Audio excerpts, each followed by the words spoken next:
Ohayou gozaimasu.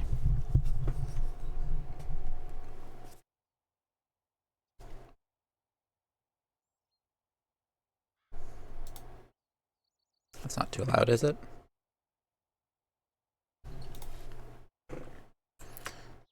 Ohio! Oh, there is a ladder! Well, that would have been useful.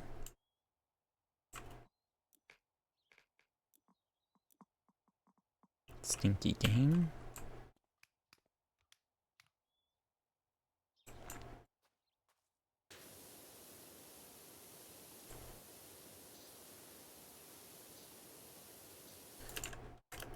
Just get right into it.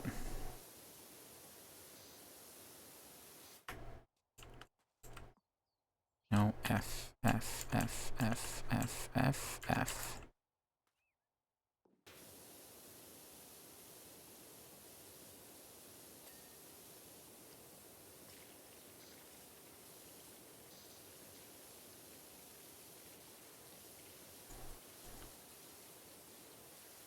Oh, each support has its own score? Oh, no.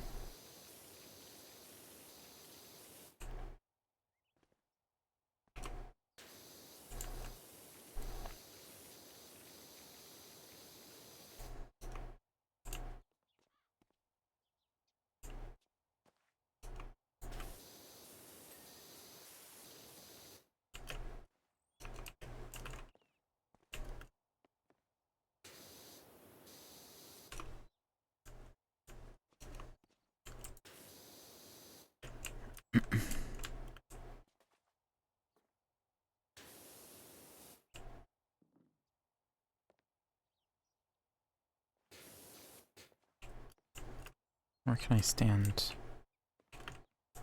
Right here. Perfect.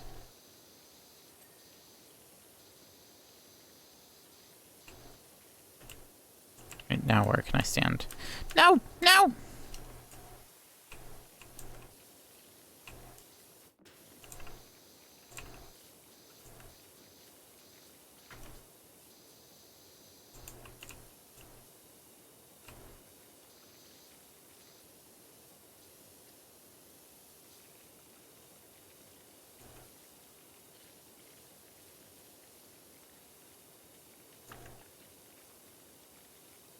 Wiggle, wiggle, wiggle, wiggle, wiggle, wiggle, wiggle, wiggle, wiggle, wiggle. Ow, my eyes. Wiggle, wiggle, wiggle.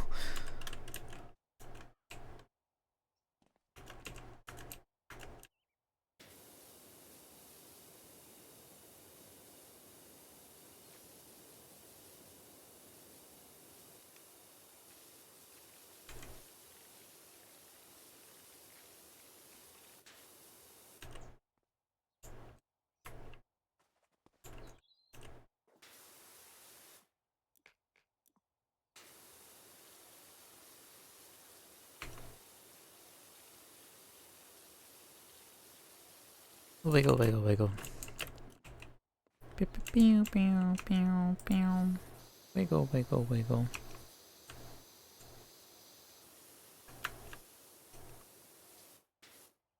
Where's the dirt? Oh, there's the dirt. There we go. That should be the whole gutter system. That should be the gutters cleaned.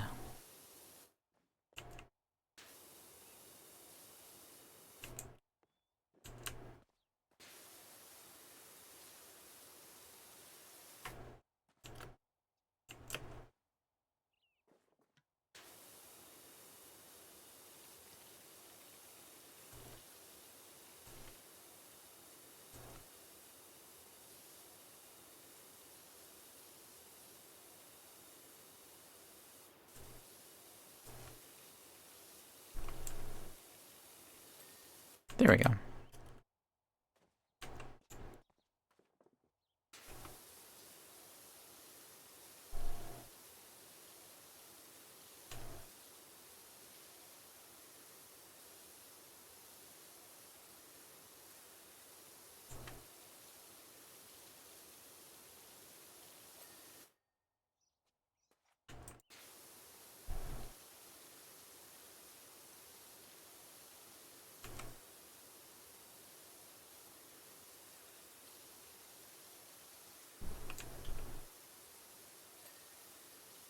Ding.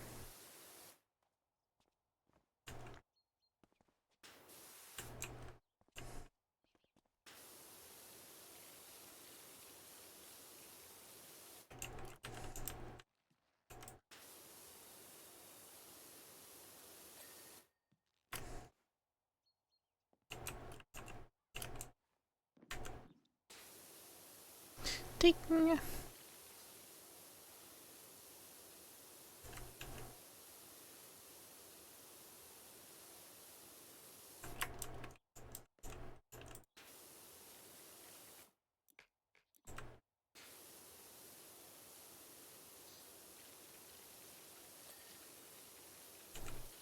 Ding. Ding.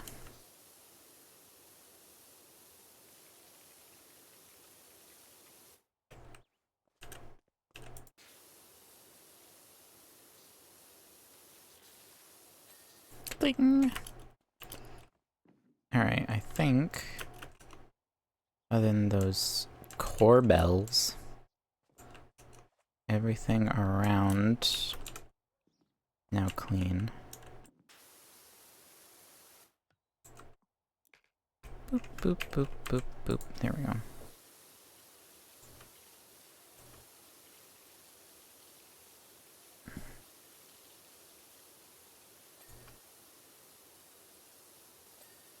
Oh, I actually got one of them.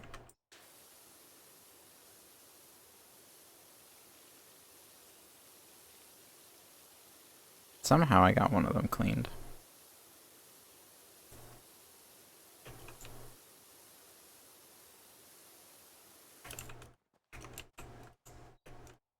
What am I stuck on? Okay.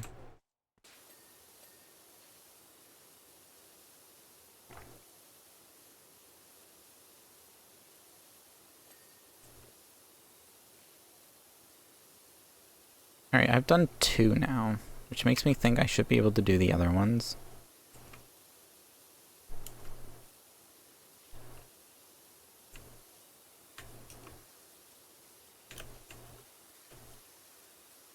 Oh. Okay. Well, especially if I moon jump. Grief. There we go. Whee! Ding, ding, ding, ding, ding, baby. Can I stay up here? Nope. Okay. Give me a ding. Give me a ding. Ding for me.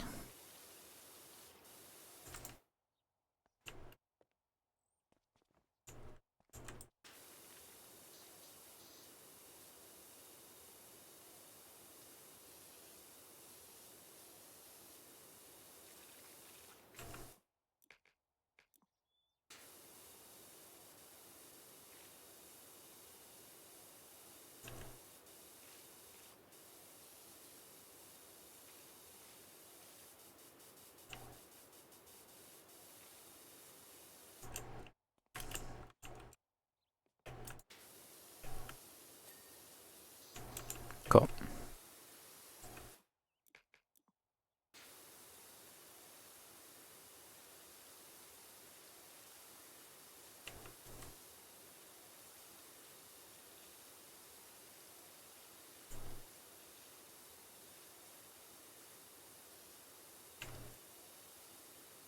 This is gonna be a pretty bland stream. Nothing exciting, just clean, just power wash. I hope everyone's having a good morning. My work was... It was work today, I guess.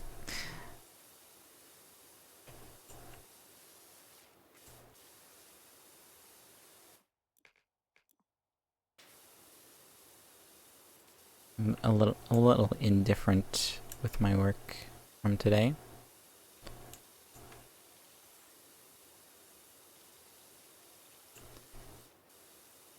I'm still just not sure how well the new hours for my work is gonna work out. There are some days where it's like, oh man, this is actually so good, but then there's other days where it's like, oh, this kind of sucks. It's literally only when I have to like, there's like one specific task that I have to do, but I can't do it till like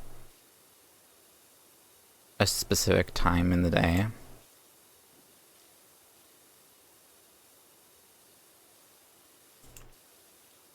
I don't know why I'm being super vague. I work at a Walmart. People know that.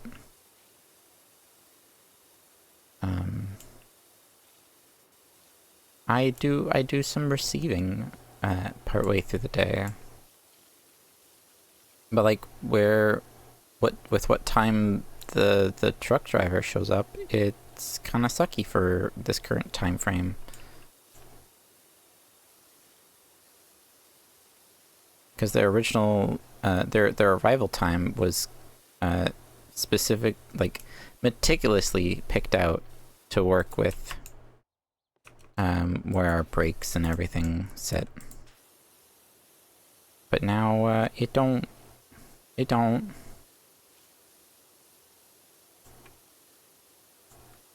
The golf balls got put back, I noticed. So we have to play golf again. Actually, let me shift tab real quick. I want to see if that actually is an achievement for playing golf.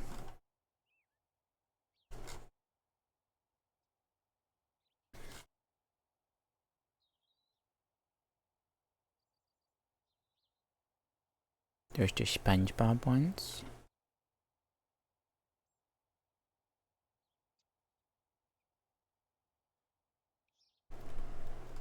There is ones for most of the missions.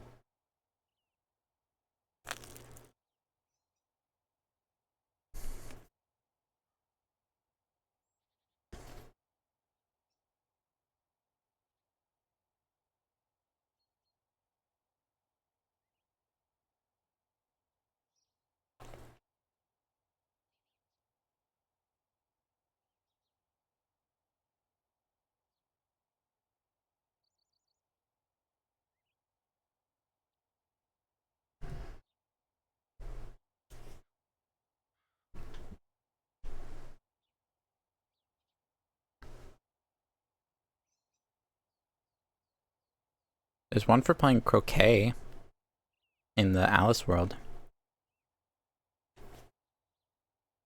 I'm not seeing any mini golf.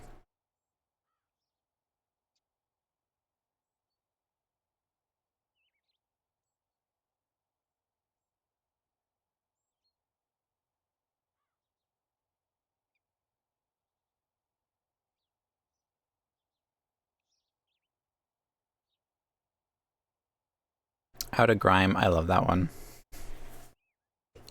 2015, you mean we're in the future?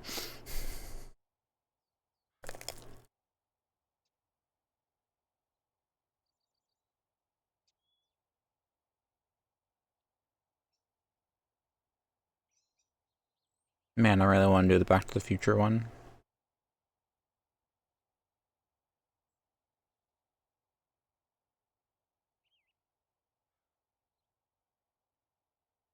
It looks like it's only the paid DLC that has achievements.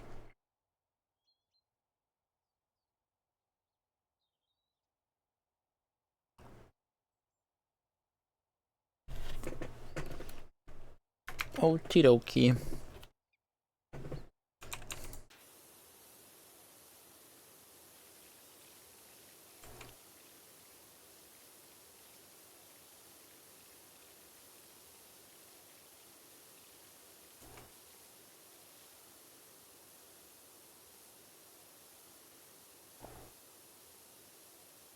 I won't worry about it then.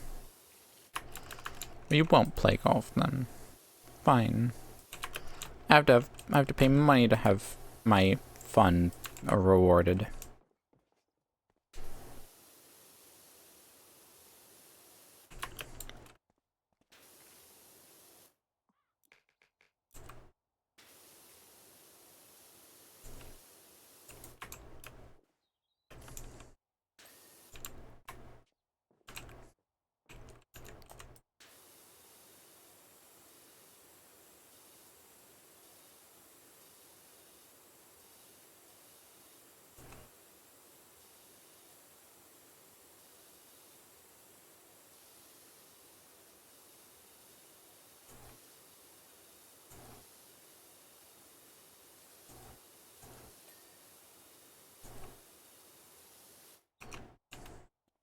I'm sorry, where is this dirt?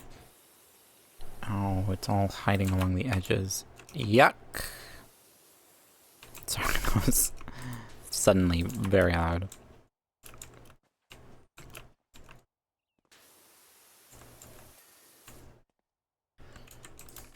I learned about my mortal enemy, dirt.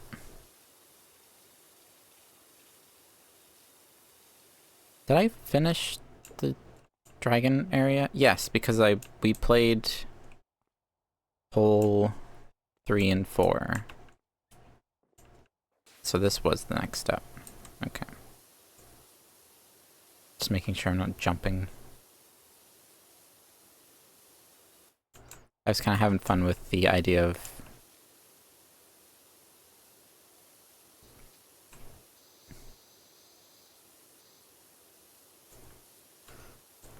cleaning along as we play the golf courses.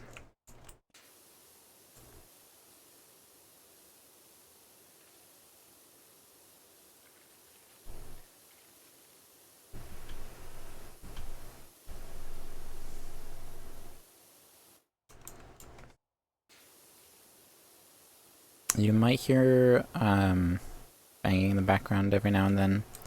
That's just my door, because it's wind, airflow, and whatnot.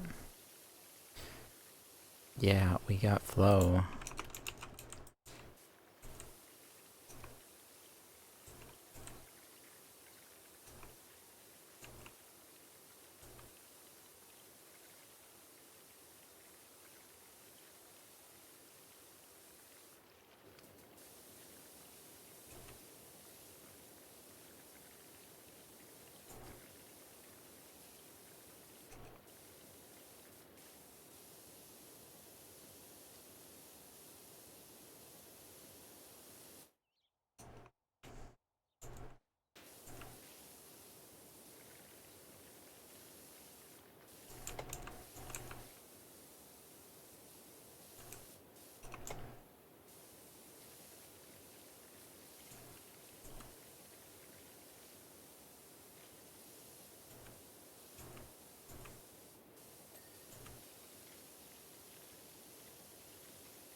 What do you mean the steps are still dirty?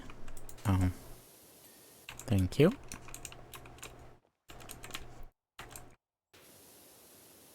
Your steps are still dirty.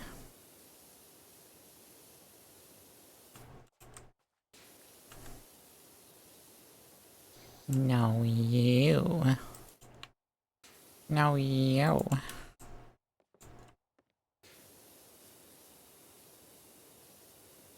Grime.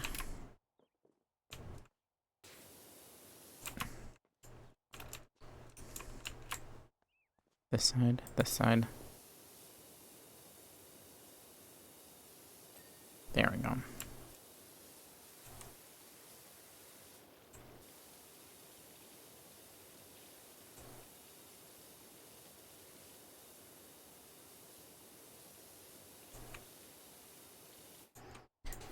Wow. Isn't that just swell? That's so great. So clean. Sugoi desune.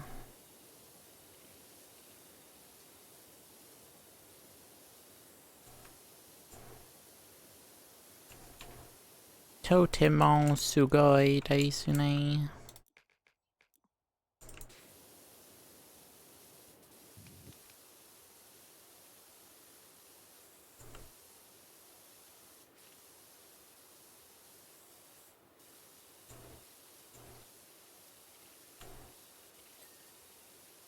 There's the window.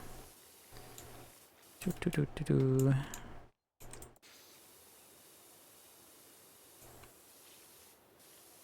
A lot of grime up there. I must be able to get up there somehow.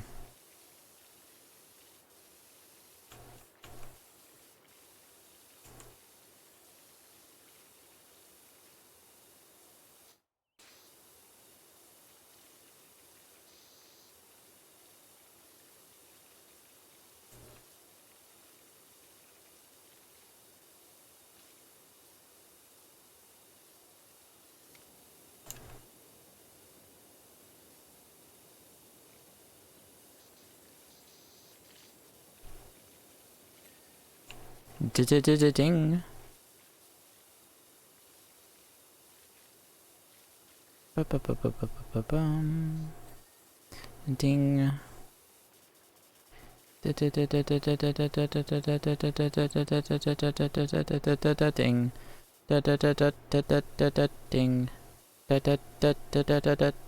Ding. Ding. Ding.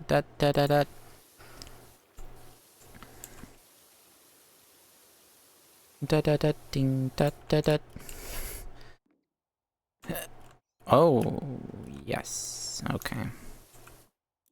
Let's switch to short. Just go to town.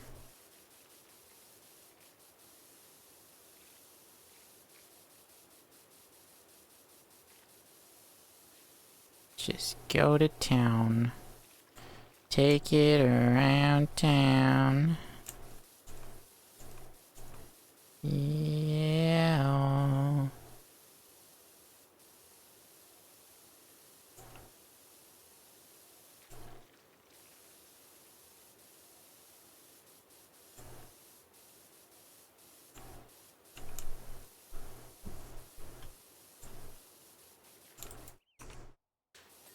There we go. I think that's the whole the whole tower. No, the tower wall. The window's not clean yet. No. No. No, no, no, no, no. Make my family panic. Panic ensues in the household. Sounds that resemble the sounds of a cat getting ready to throw up begin purveying the airs. There we go. Oh my word. Look how fine this is. Gross. There we go. Get it up. Get him. Get him. Yep. Ooh, get him. Ooh, kill him. Boing, boing, boing, boing, boing. Ooh, kill him.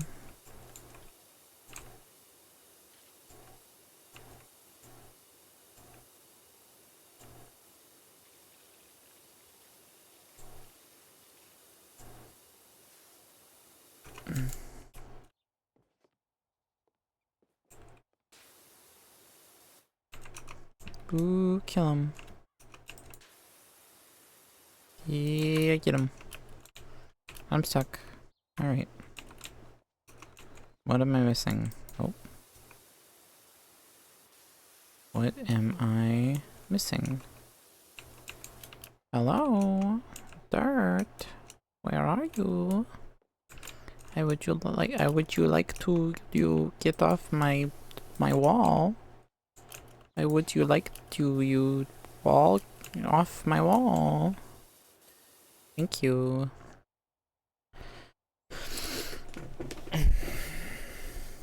Would you like I would.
This game reset all my stuff. Why did it do that?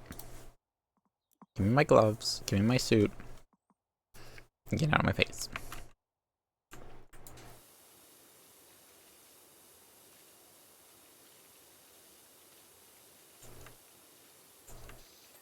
Ding. Beautiful.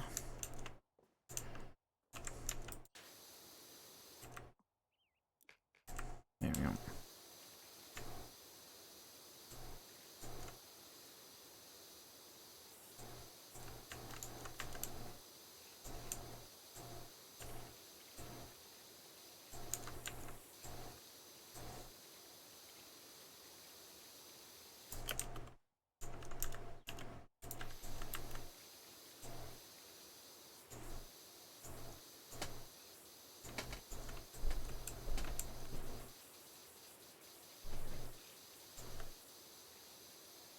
So I think this stream right now is going to be a short stream, but I will probably stream later.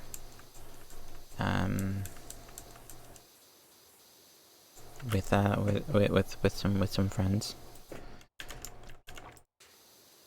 talking about doing some gaming together, and we might end up streaming it. Maybe. Who knows? Possibly. It all depends on if I am home on time and not busy.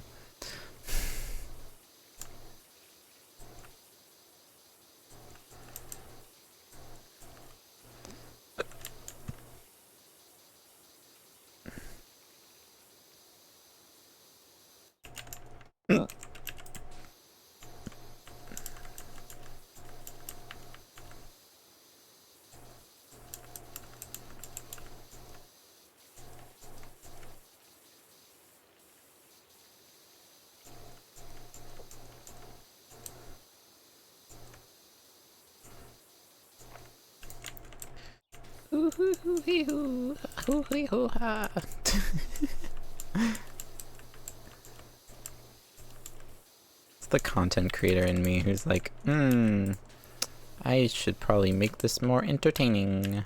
How can I make it entertaining? And just end up making weird noises because I don't really have anything to talk about. I literally work, stream, and sleep. That's it. Like, there's not much to talk about. I keep delaying my new model I'm working on, because I keep thinking of new things I want to do with it and different things that I want to do with it, and having to completely like scrap stuff and whatnot, and like pushing progress back. But like I said, this is a model that I'm working on, and I really want to be like super satisfied with it.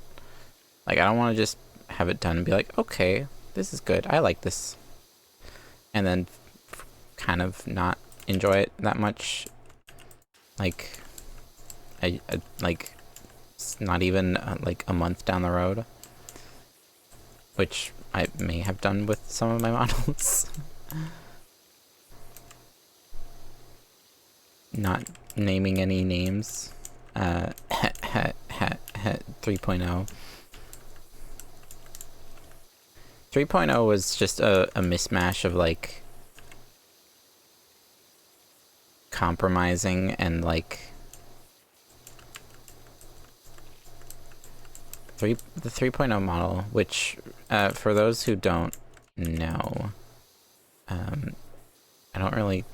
I think the only times I ever talk about what version my models are is when I release them. 3.0 model is the one I'm using, like the most modern one, which is the one that this PNG tour is based off of. I got fam to do art for 3.0 model and everything.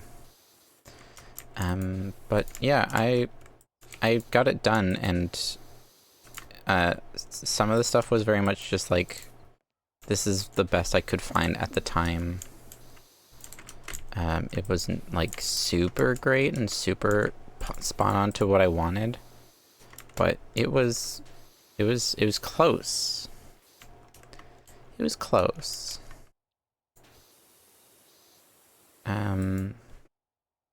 I think this model's also... Yeah, this model's also still me trying to keep free. Like, at this point in this model, I was still trying to stay within, like, the realms of being like, hey, look what's possible without paying any money as a VTuber. Like, you don't have to spend big money to have a good-looking VTuber model. If you're willing to put time and effort and, like, research into it, you can find something pretty good for pretty much $0. But my new model is kind of ditching that. I'm still using Vroid, just because I'm kind of used to doing the work for Vroid and whatnot.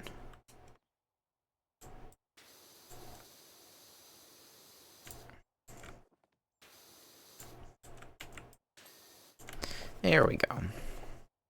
Yeah, I'm still sticking with Vroid at least, so it's not gonna look crazy different, and I'm kind of sticking with similar look, because I kind of consider 3.0 model my experimentation model. I know with all my models I've been experimenting with, but 3.0 was very much like trying stuff out and it not working, and learning why it doesn't work, and learning how to fix it. So I'm taking everything I learned from that model, all of the mistakes and everything that I did with it, I'm taking all that information and putting it into the current model. And kind of looking at the current model and being like, alright, what's some stuff that I'm not a huge fan on, and how can we improve it?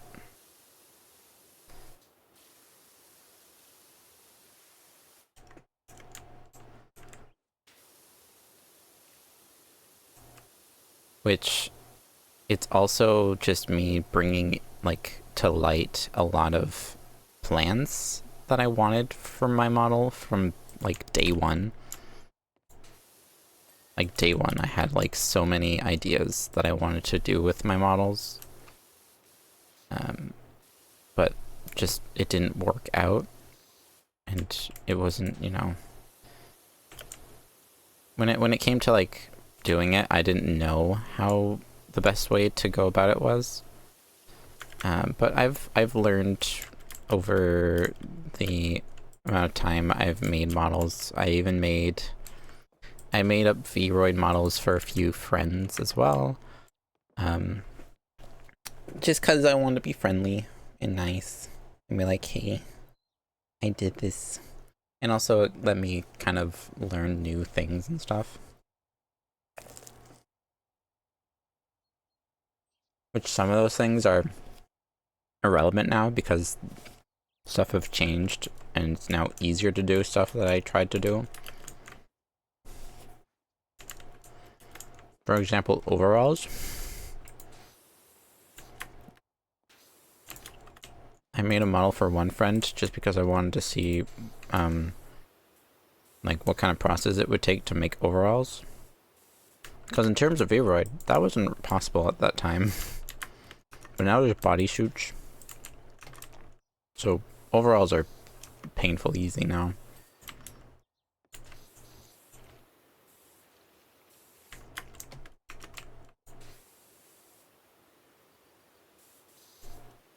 Yeah, I made Vroid models for friends just for the sake of training myself on how to do certain things. Get used to like the workflow and whatnot. The only reason I'd never like the only reason I did them for free and didn't ask anyone for it is because, like, one, they didn't ask me if to make a model for them. I just kind of did it because I wanted to.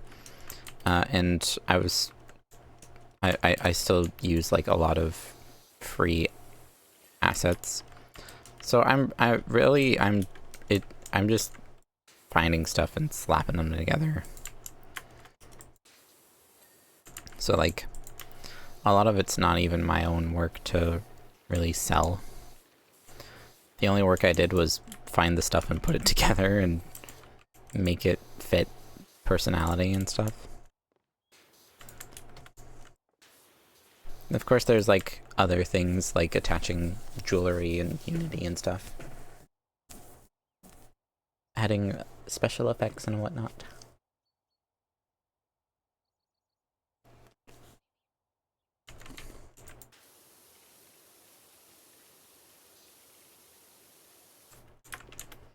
But I've learned so much.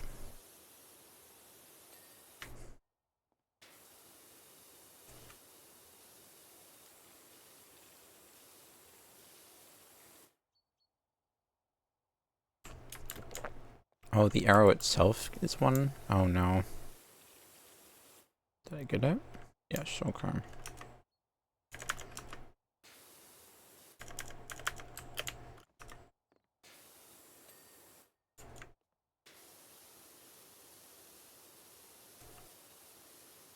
But yeah, the model I'm working on now, which is going to be 4.0, is pretty much just an upgrade from this model.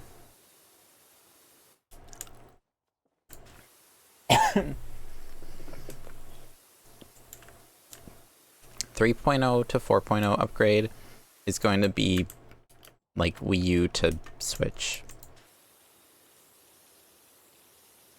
It's going to be the model where people see it and are going to be like, this is what 3.0 was supposed to be. This is what they were trying to do with 3.0, but it just wasn't working out. It didn't work out the way they wanted it to. But now we have 4.0, and it's exactly what it fits more the idea of what people thought of when 3.0 came out, of like what it was going to be. You know, it almost felt like 3.0 was a test before they went and made 4.0.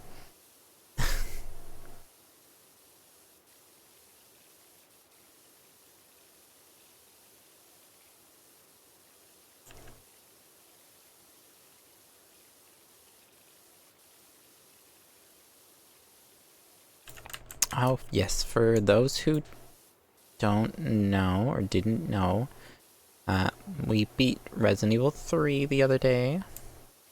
So that's awesome. I'm so glad to have that game finally beat. So next game that we'll probably do,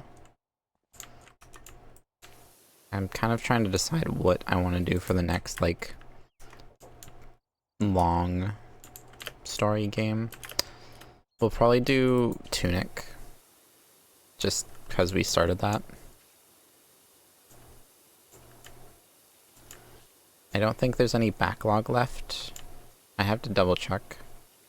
Oh, there's Okami. Okami is something that's in backlog. I really don't know if I want to do a backlog cleanup for Okami or just restart Okami altogether. Because Okami was kind of a hyped up game for my channel. I'd never played it before, and you know, it ticks all the boxes, hits all the boxes for me as a game. So it was very anticipated. It was also bought for me.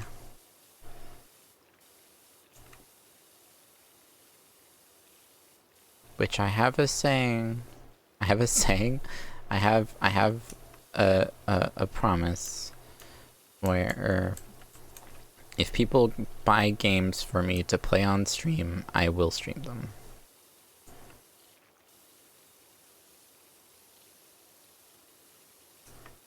Of course, being within, like, TOS, and if I feel comfortable playing it on stream.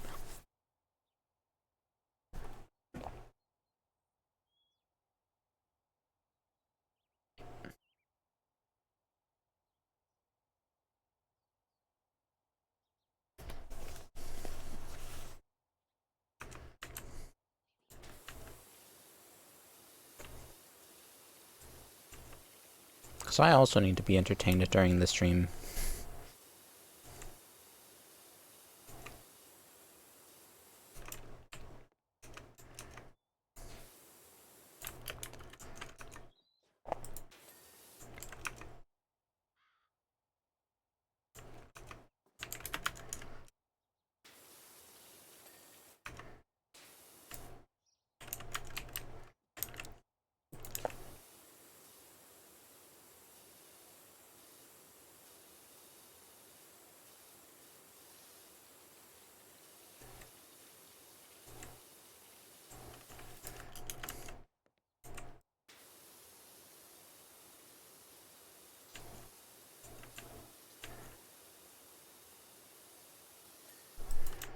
Okay.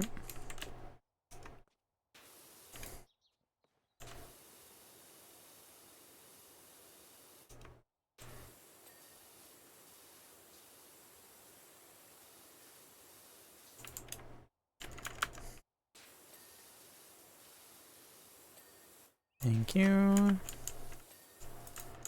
Okay, so where's the spot on this wall that I'm missing? Which is going to be next to impossible to find. Because I'm trying to... Oh, the castle tower wasn't done yet either.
What else have I been up to in general?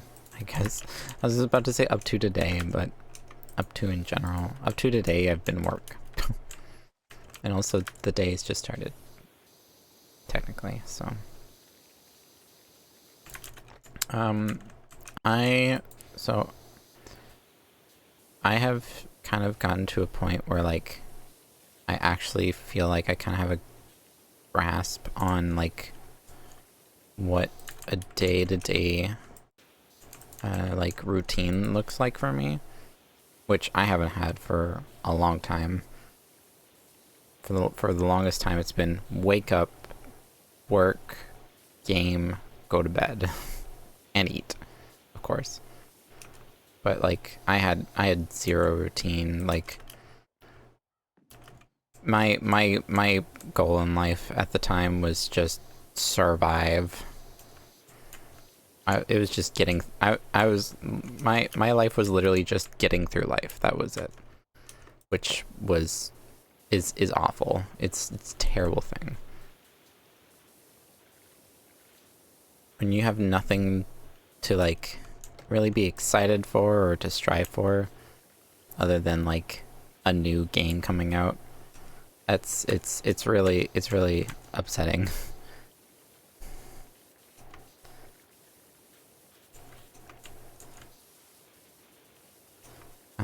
But yeah, I've finally feel like I kind of have a grasp on things, and I'm thinking I kind of want to start trying to knock a few things off of my bucket list. What's on my bucket list, you may ask? Well, I don't know. I don't know either.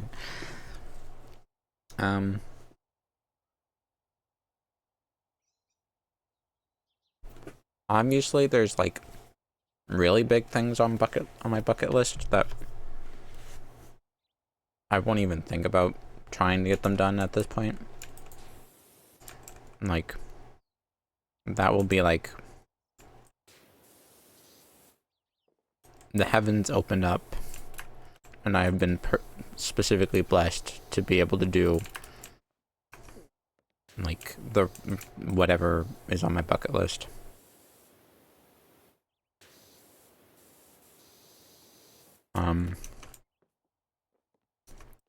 Those particular things would be stuff like going to Japan. I don't see that happening anytime soon. Going to Disney, I don't see that happening anytime soon. Universal, maybe. Universal and Disney, I feel like if I were to do them, I would want to do them just at the same time. Like I'd go spend a day at Disney, spend a day at Universal, and then peace out. Because I don't do good in crowds. I don't like rides either. But I love like being in a world. I love Star Wars. I love Disney. For Universal, they have Super Mario, or the Super Nintendo World there. That's the big reason I want to go to Universal. I'm not huge into Harry Potter anymore. But I do still want to go to the Harry Potter world in Universal. Just because I think that'd be so cool. Which I guess Universal's new, like, what are they calling it? The Universal universe or something like that is so cool. There's like section off, like different areas sectioned off, which are themed to a specific like film within Universal's control, which ends up making for some gorgeous places. I've seen stuff from like the Kung Fu Panda spot, the Shrek area. Some of the Universal parks did How to Train Your Dragon, which looks gorgeous.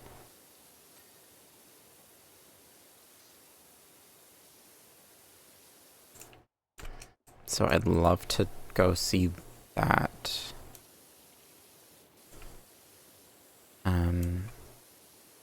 And if I go to Disney, I'm gonna spend so much money in Batuu. It's ridiculous. Like, ever since Batuu opened, I've always had like a shopping list in mind on what I want to get while I'm there. And it's gonna be expensive. And I'll probably have to be in Disney for like more than one day because of like how much I want to do in Batuu. And with scheduling, I'd probably have to like make a couple days because it'd probably be really hard to get bookings and stuff. I want to build a lightsaber on Batuu because that's an experience that would be amazing. I want to build my own droid. I think building my own droid and building my own lightsaber are like my main things I want to do on Batuu. And I would totally be down to check out all the rides in the Star Wars area.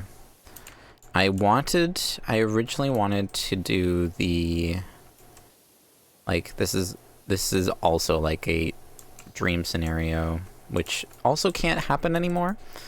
I wanted to do the resort, like the vacation stay.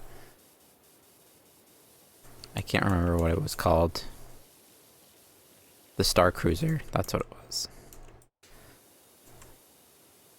The Galactic Star Cruiser, I think. Yeah, that sounds about right.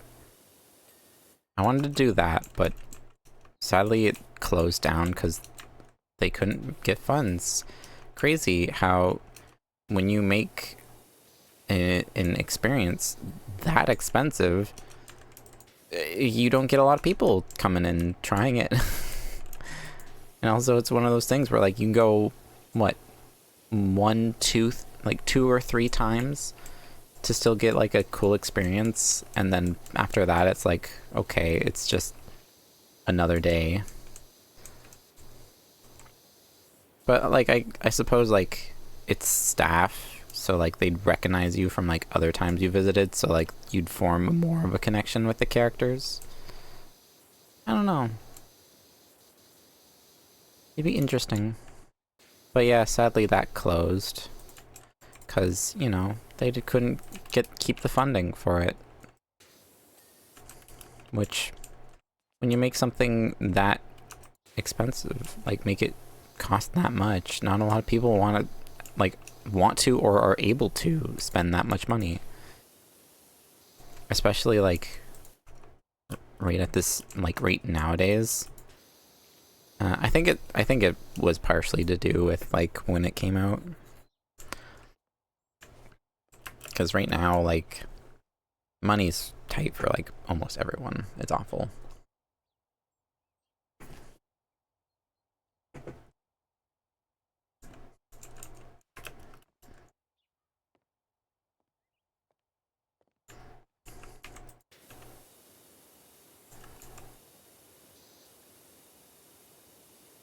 The Galactic Star Cruiser. My brain suddenly just remembered the image of like the logo.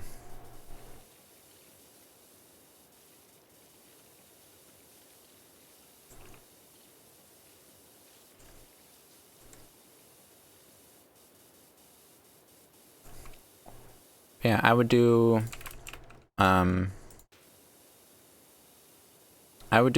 Millennium Falcon ride. I'd do the Rise of the Resistance ride. I don't know about the Rise of the Resistance ride so much.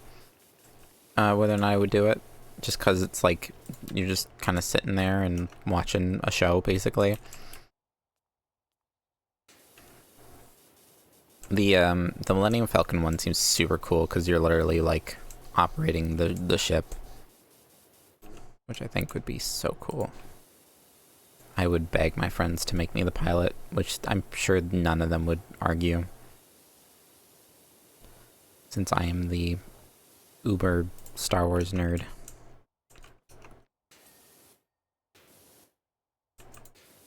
I'd be like, I want to be the pilot, and they'd be like, okay, that's fine. That's no one's fighting you for that. You can be the pilot. No one's gonna like argue about that. Good.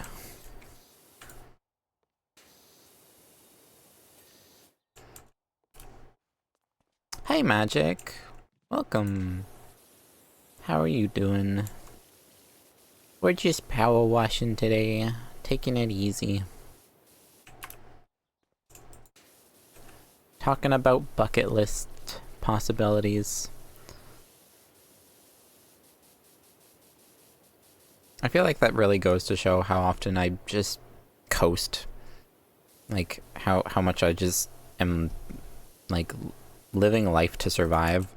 Is I've never, like, sat down and thought of, like, making a bucket list. Like, I have things that I want to do. Like, different things that I never got to do that I really want to. I'm doing alright today. I have a busy day ahead of me, so I'm just taking it easy for now.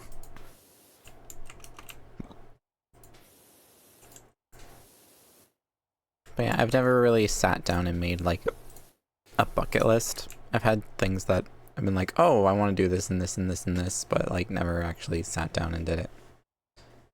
Don't know if it's on my bucket list, but getting all the achievements in RE0 or RE Village is work in progress. Nice. That's awesome.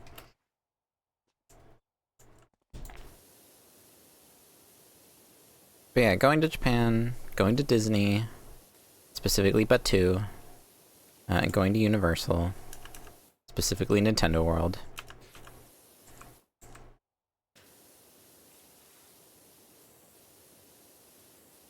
Yeah, I feel like going to Japan is on like every gamer or like anime fan's bucket list. I just have such a love for like the culture and everything, and I don't know why, but every single time I think about going there, I feel like I would feel so at home. As weeb as that is to say, I feel like I'd be so at home in Japan. Just cause like, all the stuff I love is just the norm there. Like,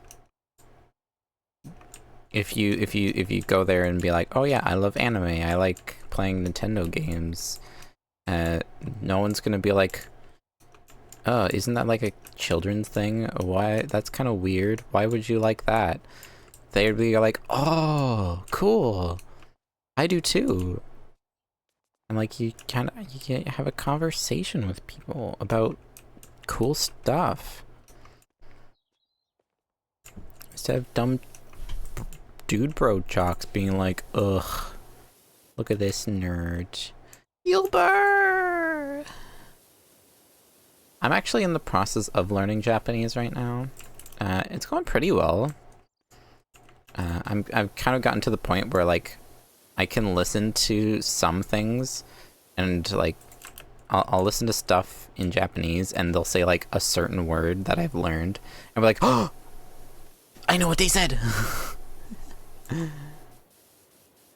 Hi, Uber.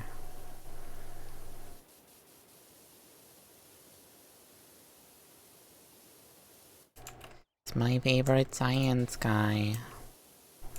Bill Nye ain't got nothing on Uber.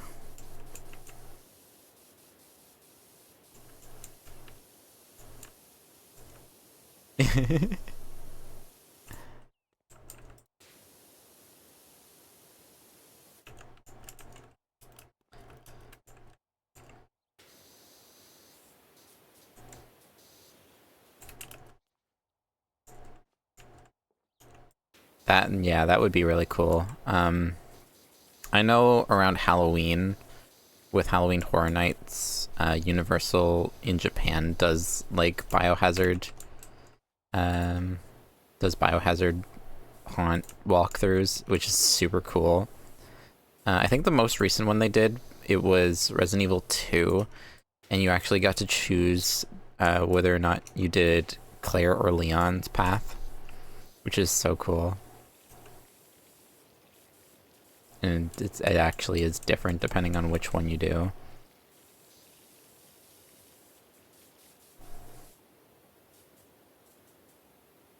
Japan's just so cool, man. Universal also did Monster Hunter stuff, which is awesome.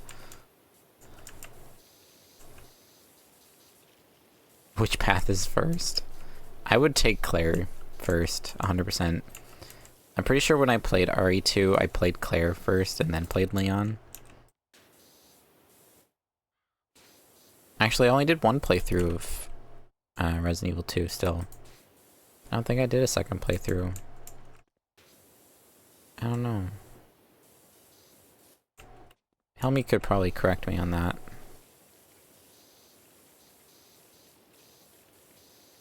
I'm pretty sure I played Claire in Resident Evil 2, though.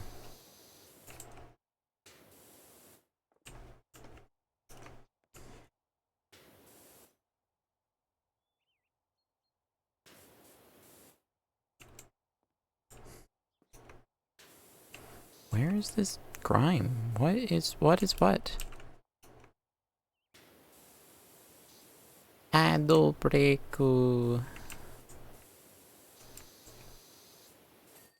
Oh, there it is. Goodness gracious.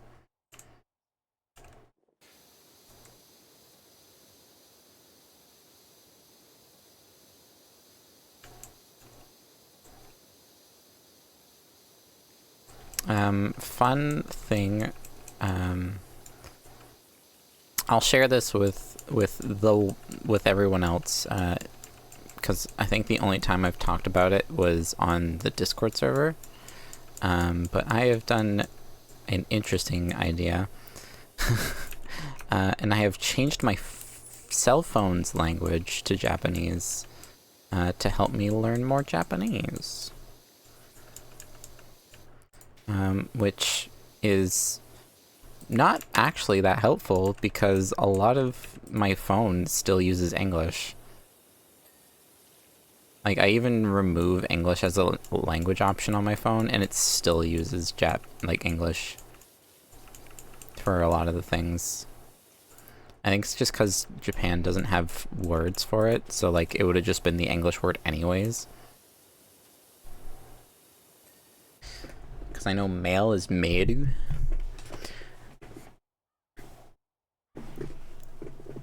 Hang on, let me read off some of my apps. So we have the Kamera and the Karanda and the Nyuzu.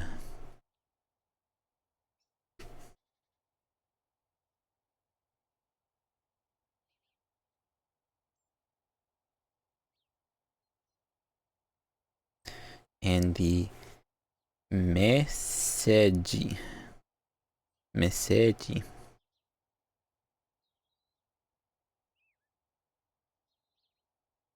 Email.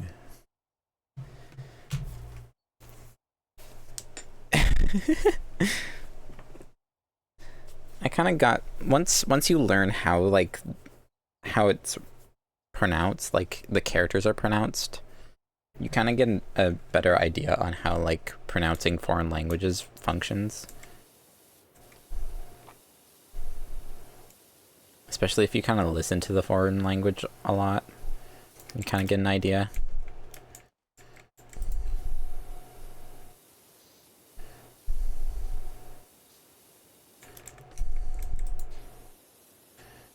But yeah, literally all these words are just in katakana, the English word. And then a lot of them are just still in English text. Like Twitch is still just Twitch. Which it's interesting because like you can tell that it's using Japanese because it changes the language of all your app names. It changes the way your time functions. Like instead of doing 12 for noon, it does 0000 for noon.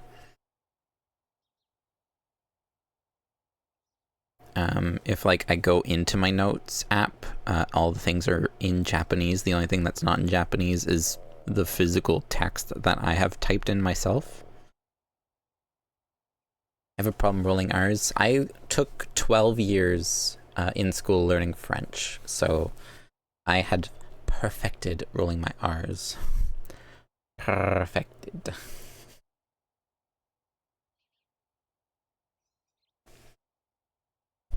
I actually got so good at speaking French, which English is my first language, I will say right now. No one in my family, other than me and my siblings, because we took French immersion, no one else in my family can speak French. Like, neither of my parents know French. I know my mother's learning French, but at the moment, like, none of them are fluent in French or anything. But in 8th grade, I had transferred schools, and my French teacher actually asked me if any of my family members were French. Like, do you have French parents? Are your parents, like, are any of your parents or grandparents, like, French? No. Oh. Well, you speak good French then. Like, thank you. So I got complimented on my French by my French teacher. There's a butterfly. It's a little butterfly in the sun.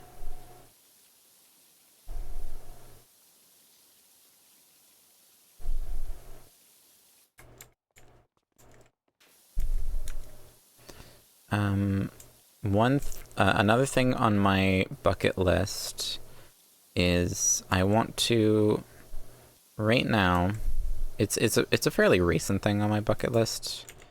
But I have kind of been like, I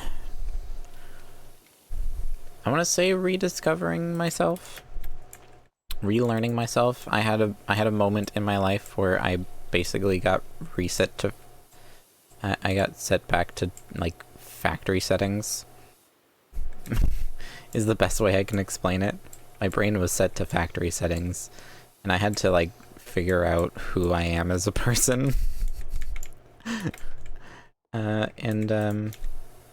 have a much better understanding and like confidence in who I am, but I still don't really have like clothes that fit that. Like, it's all still like generic t-shirt, jeans, and sweaters, or hoodies specifically.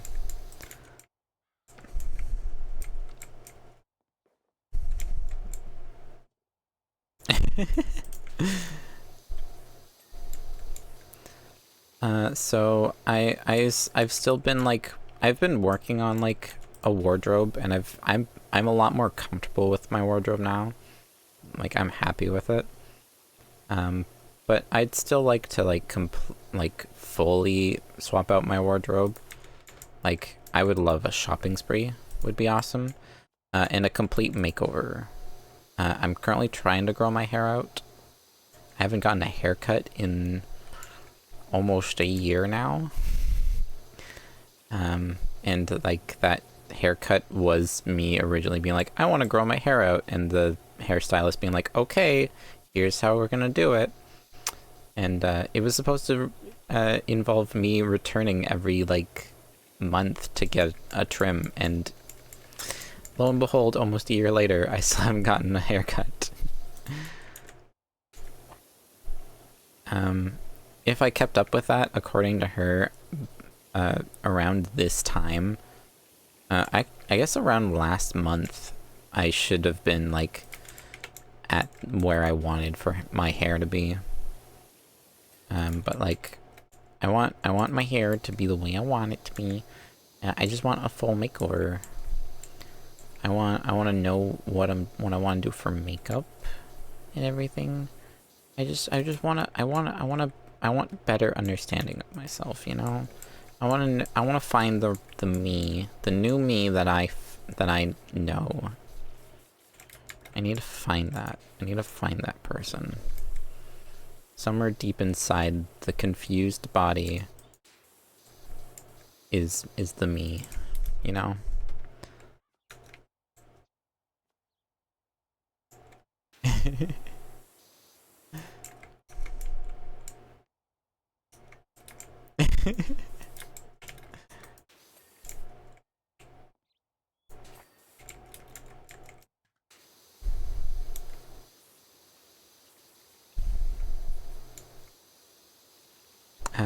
Another thing I really want to do, here in Canada, specifically Quebec, Canada, there is this event called Picoline, which is, for those of you who have never heard of it, it is a LARP, a live-action roleplay event, where everyone shows up and stays for like a weekend, I think, if I remember correctly. It's like 3 days long. Y'all get to wear cool little y'all wear your little Renaissance clothing, and you just live 3 days in a Renaissance town, and they actually have like battles that you can participate in and everything, and it's so cool.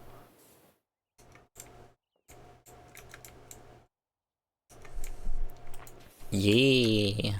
Was it one of the Life is Strange games? Life is Strange? Yeah. The one with Alex. And the girl who senses emotions. I think her name was Alex.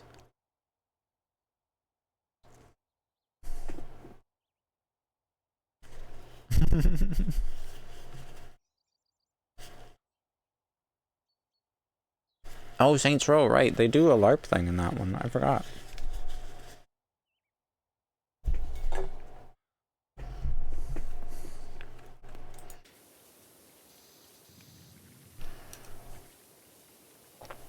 But I've never been to a Renaissance fair or anything. Which I've always been super big into, like, medieval knights and stuff. So I'd be all over, like, LARPing and stuff. It's literally what I did as a kid. Like, my childhood, like, playing outside was literally, like, foam swords playing with my friends.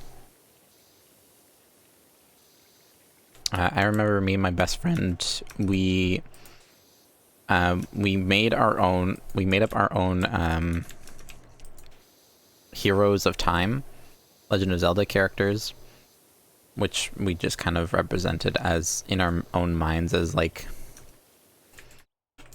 basically different links. So like we'd have different colored tunics. We didn't actually wear any tunics, but like we'd be like, oh yeah, my character's name is this, and this is the color of my tunic. And we'd play make-believe. We'd pretend that we were in the world of The Legend of Zelda. We'd pretend we were in Hyrule. And we would go around the playground fighting off moblins and stuff. That was my childhood playing outside, was us doing that. And then going on cart rides together was riding our horses, because for some reason the car seat, like the back of the car seats in one of our parents' cars had like a handlebar on the back of the seat, so we would grab onto it and pretend it's the reins and pretend we're riding horses. If there's anything that I pride myself on, it's definitely my imagination. I have a extremely active imagination, even to this day. Like, if I wanted to, like, pretend, like, if I wanted to be like, okay, there's this little guy standing on my table, I could just sort of, like, look there, think about it, and see in my mind's eye, like, imagine exactly what it would look like for this little guy to be standing here and for me to interact with them. Like, I still have that kind of ability with my imagination. I've refused to let it die, because I've heard too many stories of adults kind of losing that imagination and wonder of the world, and it's heartbreaking. And I never wanted to become that. A sense of wonder and imagination is, I feel, a key component of living life.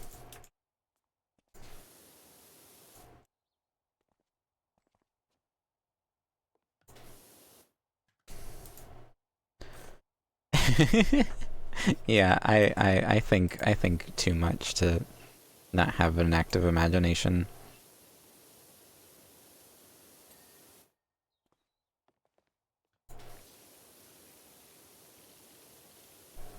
Also, like, video games and everything kind of encourage imagination. So I kept our oral traditions for 10,000 years.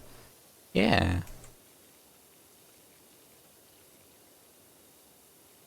Imagination, like Super Mario Brothers was created because of one man having this having a creative imagination of this man living in a world of mushroom people, and there's this princess in a castle who gets kidnapped by a giant turtle, and this man has to jump around and eat mushrooms to grow, jumping on top of turtles and evil mushrooms, shooting fireballs from his hand after eating a flower.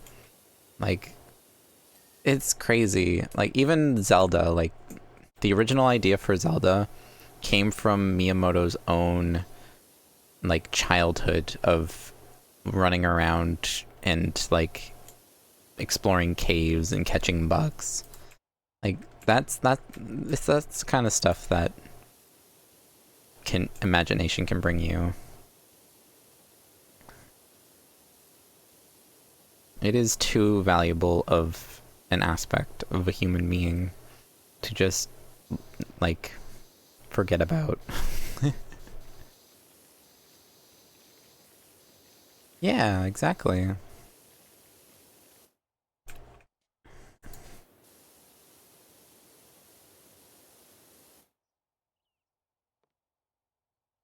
So many of the things we love are from people's imaginations.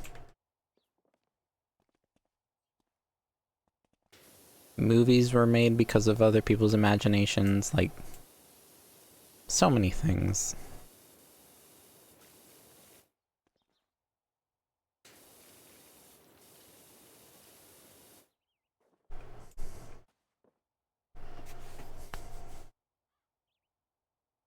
Exactly.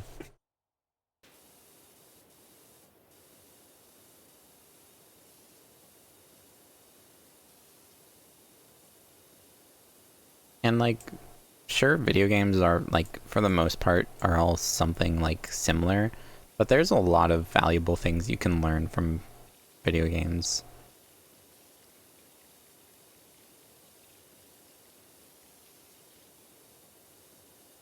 Happy Glean is one thing. What was other things on my list? I just want to travel more in general.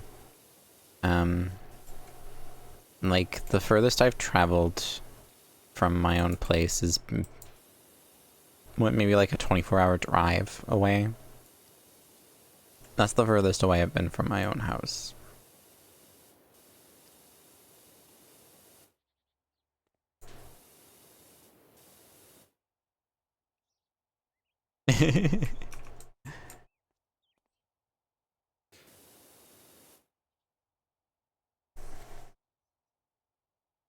Somewhere that video games can actually improve reaction time. Yeah, my reaction time is ridiculous. Like, my hand-eye coordination is crazy because of video games.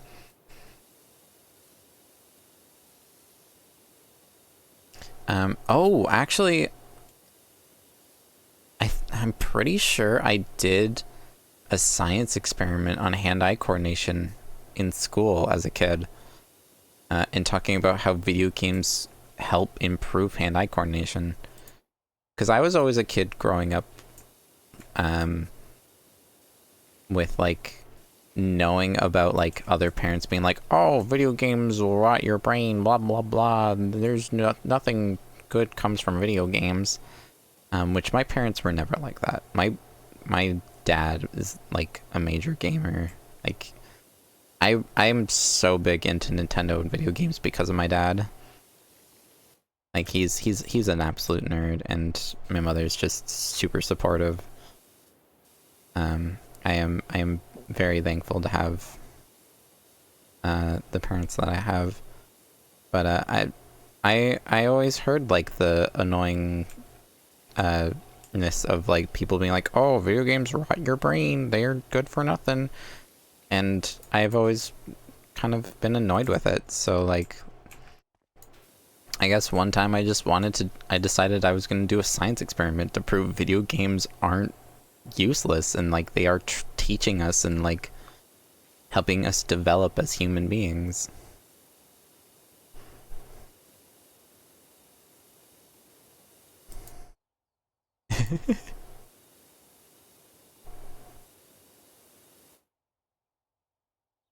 Yeah. I wanna go visit my friends. Actually, that's on my bucket list. I'm putting that on the bucket list. I want to visit fam. I want to go visit fam and Q and Youper. I want to visit my friends.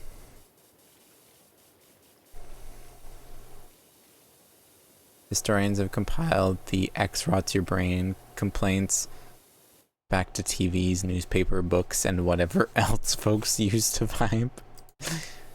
True. Like, reading was also at one point one of those things where it's like, ugh, what's the point of reading?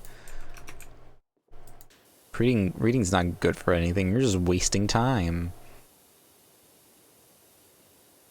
Like, take Beauty and the Beast, for example. Like, the entire town gives Belle, like, a hard time just because she likes reading and has a wild imagination, and her dad's an inventor.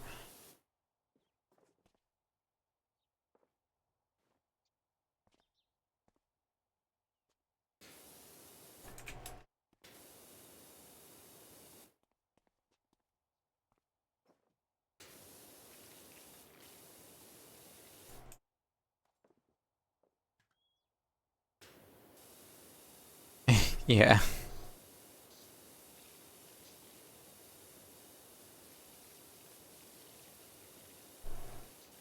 It's so easy to put blame on things.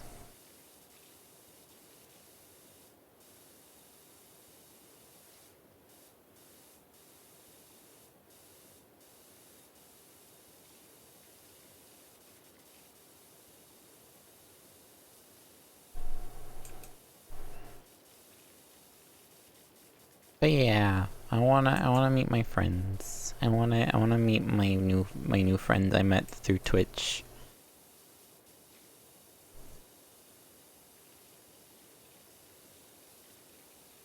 Cause they're so cool. And I really like them. Don't tell fam that I said that. I mean, they're cool, I guess.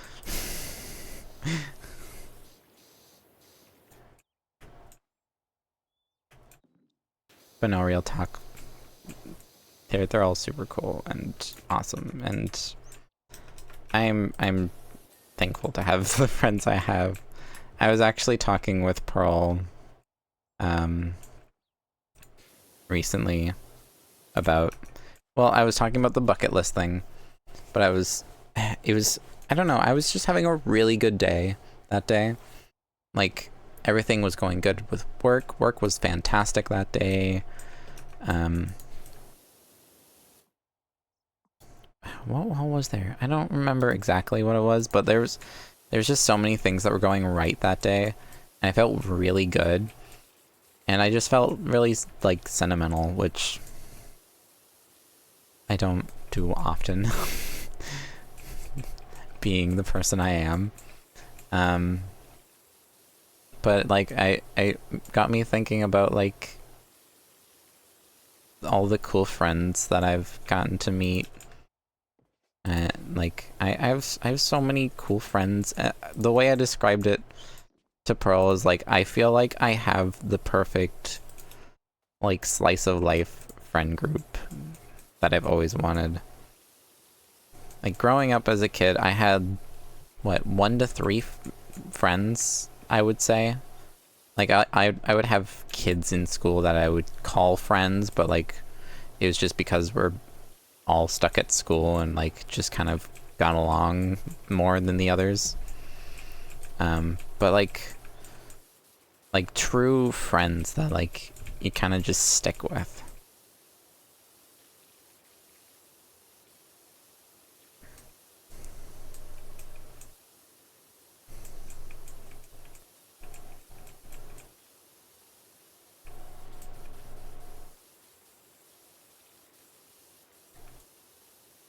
cause, I got all my friends that I can be a goober around and be a creature. And then I got all my friends who like, I don't know, I got all the right friends now, and I feel really good at it. I spent like 3 years feeling like my life was trash and garbage. So I was in like a really good spot for work for like my life a while back. But due to mental health issues, that pretty much got completely torn away from me. And since then, like any moment that like I felt like things were progressing for the better, they immediately would crash and just burn. And it was really rough for a while. Like I was to the point, like I said, I was to the point where I didn't do anything for fun. I just lived life to survive, which sucks. But like things still suck now, but like I'm more accepting of the sucky parts, because with the way things are in the world right now, it's as good as it gets. Like unless something crazy happens, there's no getting better than where we're at. Hi, Nana. Being in the trenches is better with buddies. And I have so many friends to thank for being so so kind and everything, while I was just in a really crappy spot. But yeah, for the longest time I was just surviving. Like that was literally my response. If I saw someone, they're like, "Hey, how are you doing?" My response was literally just surviving. I'm surviving. Which of course at the time, and still to this day kind of, people would just chuckle and be like, "Haha, yeah, I get it." But like I was just surviving. That was it. But I don't know. Finally, now I kind of feel like I'm not just surviving, and it feels good. So like I kind of grew into like a sentimental moment of like, look at all the good things in my life right now, and it's really good.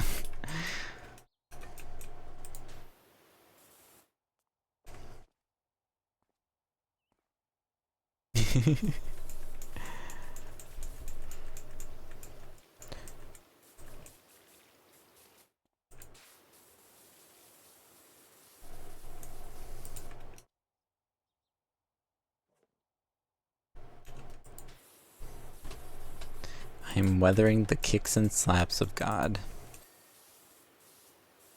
Yeah. Yeah. I've been very sentimental. I think it was yesterday I was talking to Pearl. No, it would have been, what day was that? Thursday? Because it was right after our stream, because I felt amazing that day. I felt unstoppable.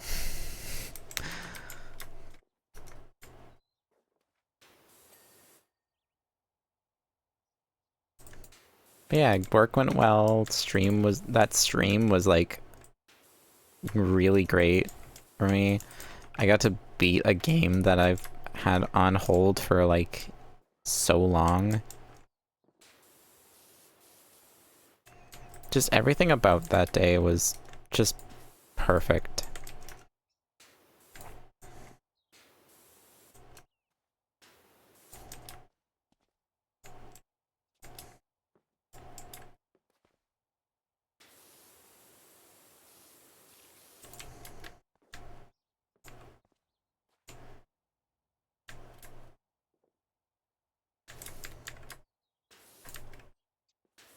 yeah, I've been like trying to figure out what all is my bucket list.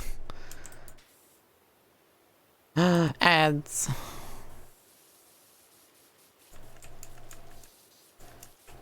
It is ad break. Get wrecked.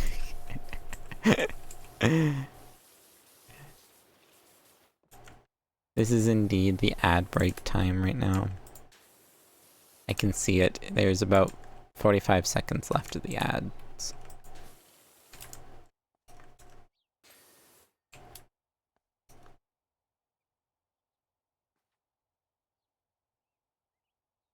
Oh, there's a spot on the border somewheres, and I can't tell because it's all bright white and it blinks orange. There it is. Come on. Come on now. Come on.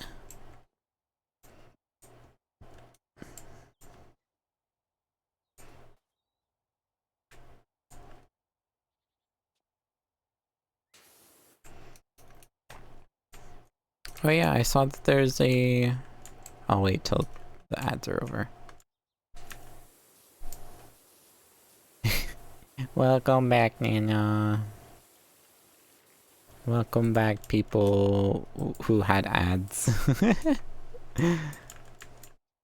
I saw that there's a live-action Lilo and Stitch in the works, which is pretty darn cool.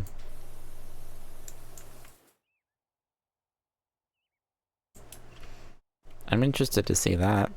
I loved Lilo and Stitch as a kid. Lilo and Stitch was like happening.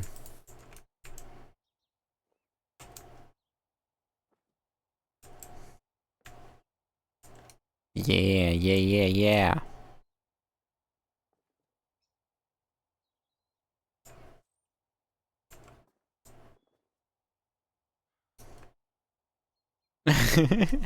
Yeah, it'd be hard to top the original, but it's nice to see that Lilo and Stitch are getting some love again.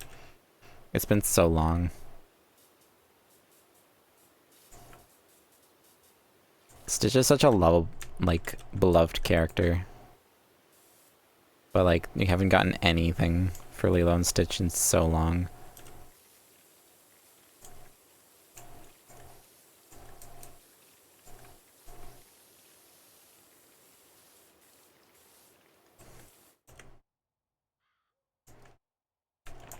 Why live action everything? Because that's the next step. The next step in graphical greatness is live action. I think their animated stuff is just not doing as well as like some of their other content or some of their other movies. So the live actions are kind of better than that. Because Disney has a very distinct art style. Disney and Pixar. Well, Disney, I will say. Pixar is very much the animators. Like the 3D animation, Pixar is the folks. And I think if Disney were to do a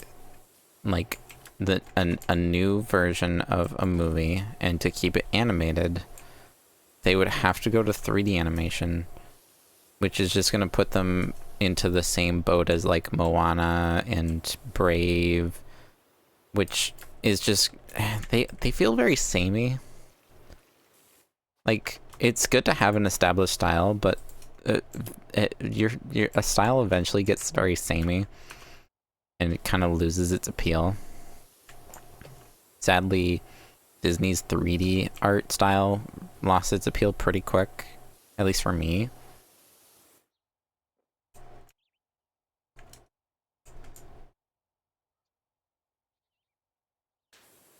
Yeah, they don't have to make a new story. They can just reuse an old story.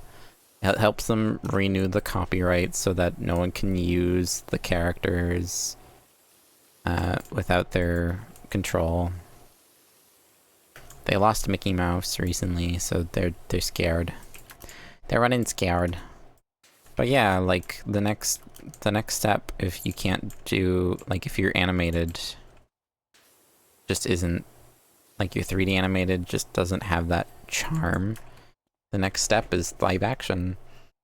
Which, the live action stuff looks good. But, you know.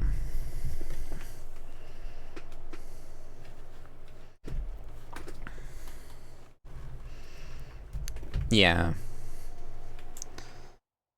Because one thing that, like, Disney blew away the 3D animation world with their hair physics in Tangled.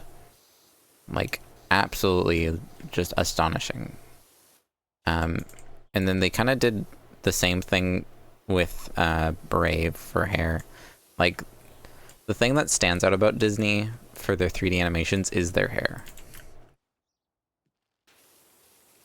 That's like the main thing. Other than that, it's just another 3D animated film. Like, it fits right in with the Pixar and whatnot. And Pixar's part of Disney, so I think for Disney, it kind of feels like they're stepping on Pixar's toes by doing 3D films.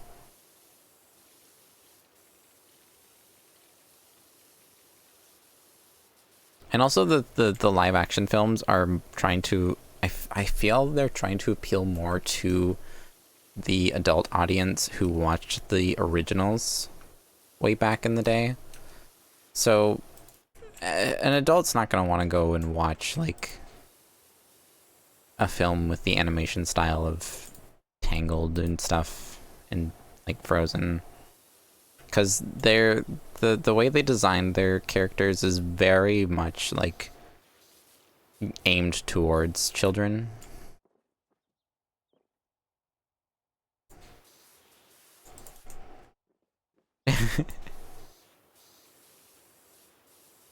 Oh, trust me.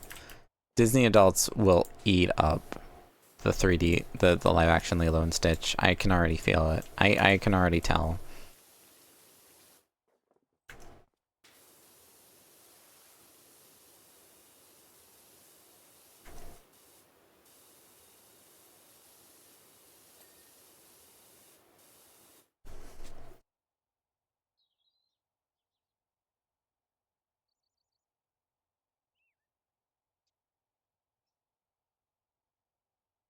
Seeing them doing a different art style would be really cool.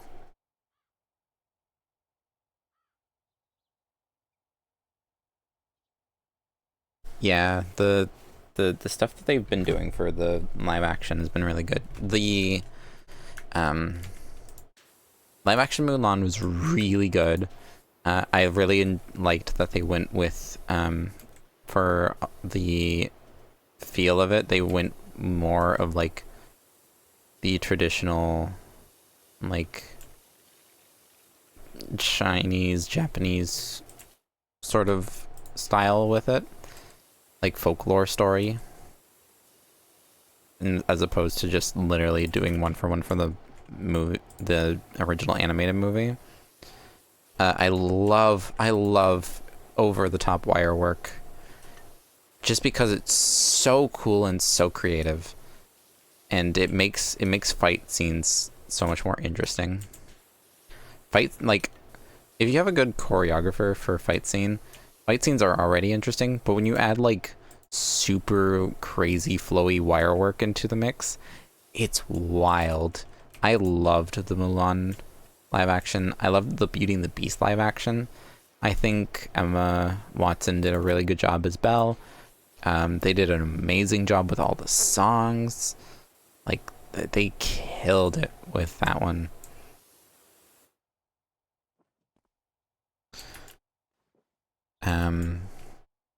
There's also I know it's not along the lines of, like, talking about them remaking films into live actions, but Jungle Cruise got a film, which they ended up having The Rock in that, and Emma Stone, I think her name is. I remember correctly.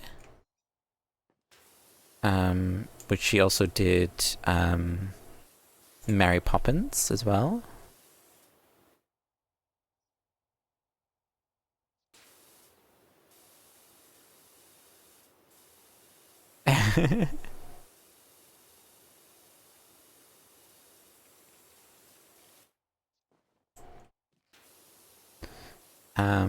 What were other movies that got live actions? The only really weird live actions that I would say would be Lion King and Jungle Book. Although I heard the Jungle Book live action is actually pretty decent. The Lion King one, I did not enjoy at all. It's just a bunch of CG characters. Little Mermaid, it was okay. I didn't watch the whole thing because my family sat down to watch it together, and I had to leave for work before finishing the movie. The songs were good. Like the singers are phenomenal. I think the casting is actually really good. I know that the casting was like the the big controversial topic when it came to Little Mermaid. I think the casting was really good for Little Mermaid. But I don't know, it just something about it just didn't feel right. I think it's because the CG elements felt a bit rushed, in my opinion. Like there are some movies where you put CG elements in and with like live actors, and it's almost indistinguishable between the two. But there's some times where like I know Disney is more of a they're cartoony, that's their thing, and like they still try and put that into their live actions. But I don't know, Little Mermaid didn't quite work right. I don't know what it was. Yeah, it's the Snow White live action trailer just came out. I was looking at that. I was hoping they would use actual people for the dwarves, but I think they're CG from what I saw. I was looking at it on my phone, and I was looking at it like real quick. I wasn't actually like taking the time to examine it. But from the looks of things, I think the dwarves are CG, and I feel like it would have been way better if they did a Lord of the Rings thing and just made the dwarves actual people and just used camera tricks and a little bit of CG here and there. I think that would have been way better. But it looks like they're CG characters, and they still have their goofy, like, cartoonish noses. Which, why do a live action if you're still gonna make your CG characters cartoony? What's the point? Lilo and Stitch works because all of the characters that would need to be CG are aliens, so they can keep the designs and it would still work.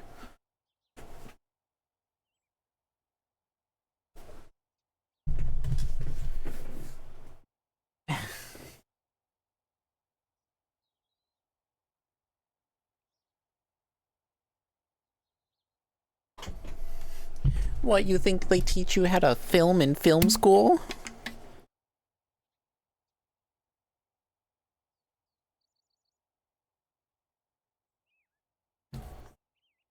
Yeah, what was it? 622? Is that who it was? For some reason my brain remembers hearing 622 a lot. Oh yeah, Hamsterville. Wow, my mic peaked when I got excited about that. Hamsterville.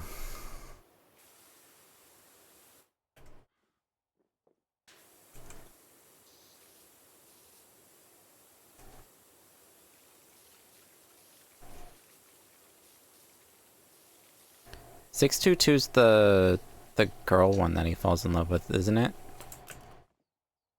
I remember Angel, which is the one I'm thinking of. And there's a yellow one that kind of looks like a hamster. Yeah.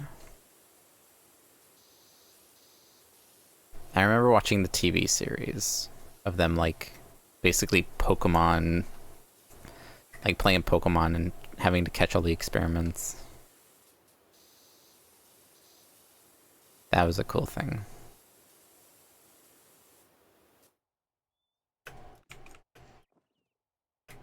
There was Leroy? Is Leroy the name of that one? No, Leroy was a different one.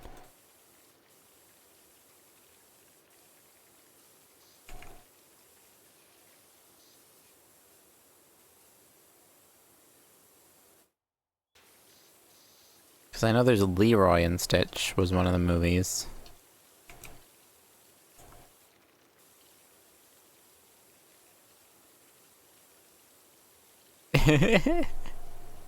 Yeah.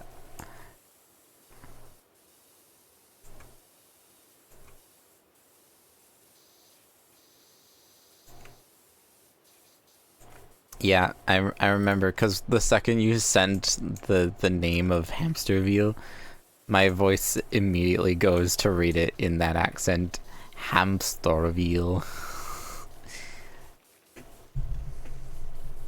Barry? Yeah, the one who makes sandwiches. That's the one I'm thinking of, the one that kind of looks like a hamster. The little yellow guy.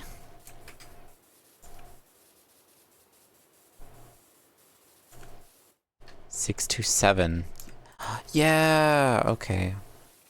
That number, yeah. Experiment 627. Experiment 626. Oh, so the new Lilo and Stitch, the live action, it is supposed to be a remake of the original. I cannot wait.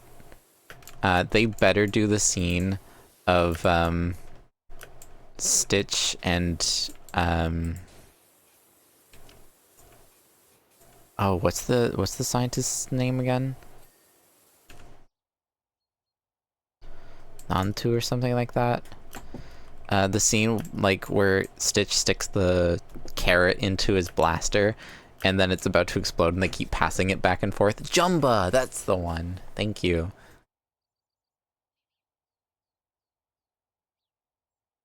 So the scene where he sticks the carrot in the blaster and then they start passing it back and forth and they're like, "Happy birthday, happy Kwanzaa, happy birthday, it's not my birthday." Merry Christmas.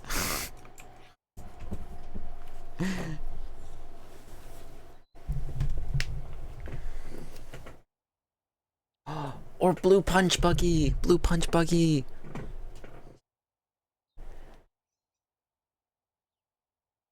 The part where, like, Lilo teaches them about Blue Punch Buggy and then Jumbo breaks into their house and Stitch breaks through the wall holding a Blue Punch Buggy and throws it at him.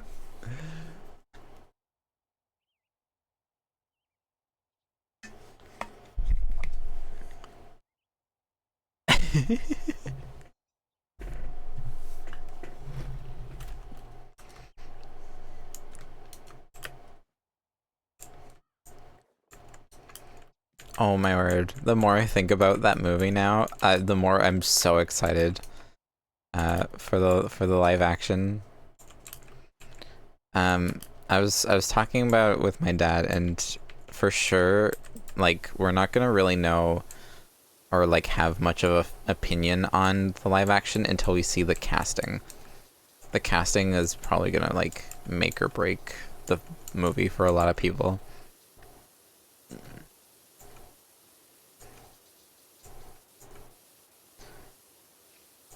Oh, I think the shark's name might be the one I was thinking of originally. Because I remember Jumba's assistant is named Pleakley.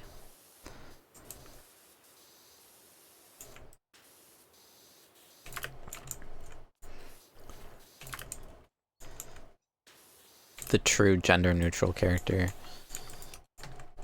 Anyone else ever thought about that? Anyone else ever thought about the fact that, like, Disney was actually really ahead of the times with Pleakley?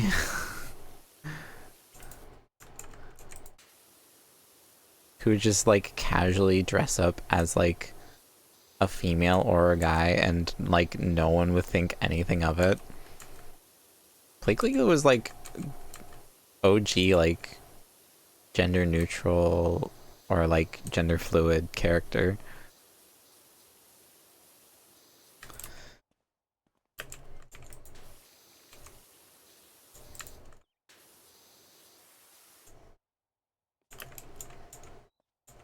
Yeah.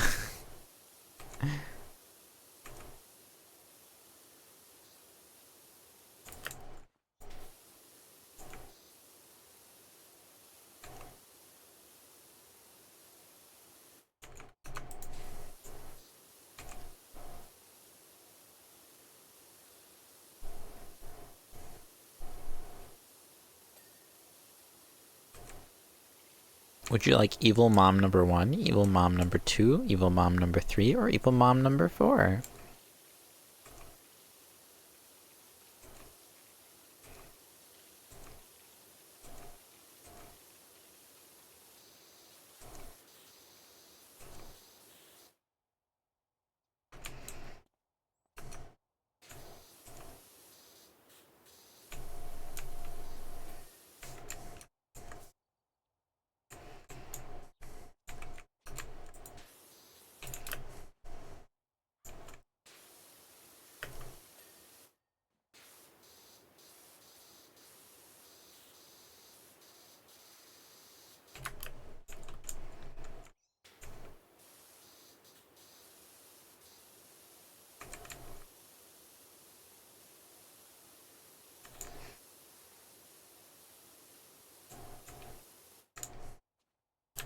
I think most of my bucket list stuff has to do with Japan, honestly.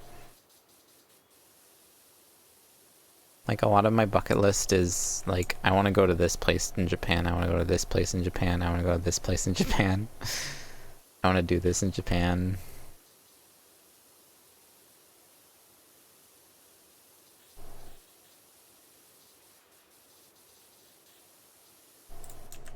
A tiny dinosaur again? More tiny dinos?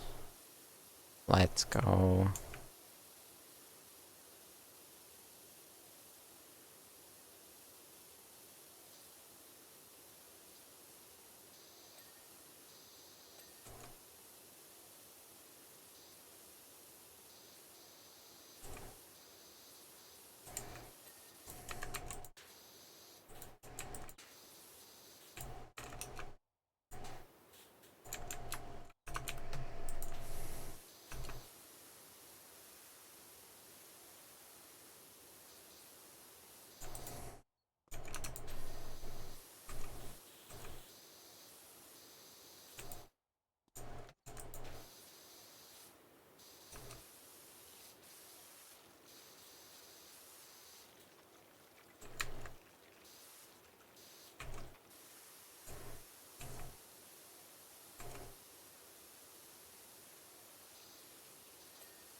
Ding.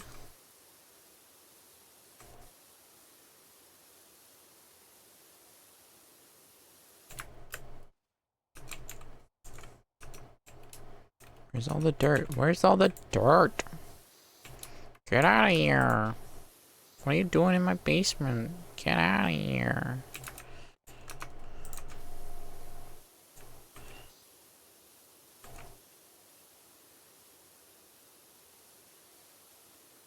You ready for exit rocks to be done? Oh, come on. Don't tease me like that.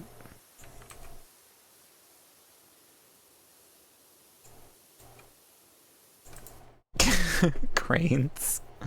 Like the bird or like the machinery?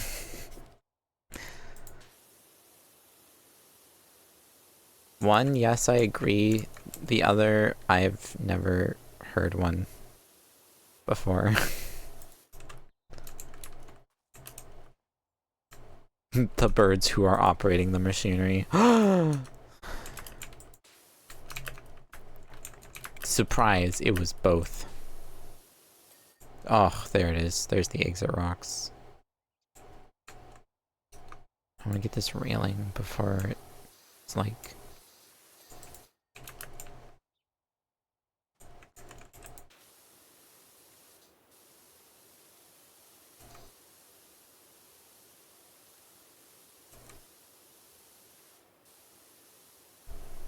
The birds, they are tiny dinosaur visitors.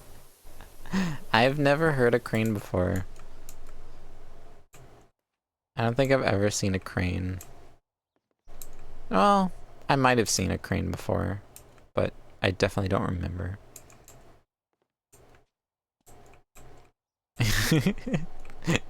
Go for it. Send me crane noises. I could also look up crane noises, but I want to hear crane noises from Nana.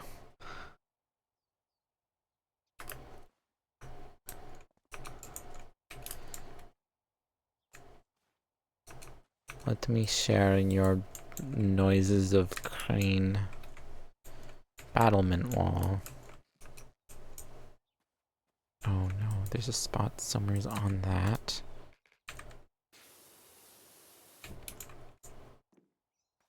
Remember, you asked for it. You're darn right I did. You're darn skippy I did. Void! And fame! Yeah! Hello, friends!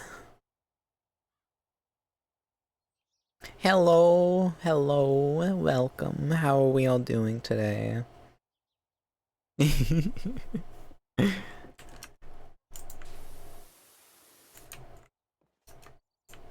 A little family appeared. How are you doing today, Void? I hope you're doing great.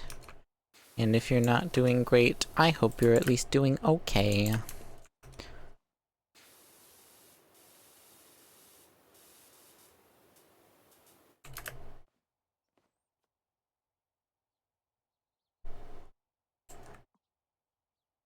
Oh, that's no fun. I'm sorry to hear that.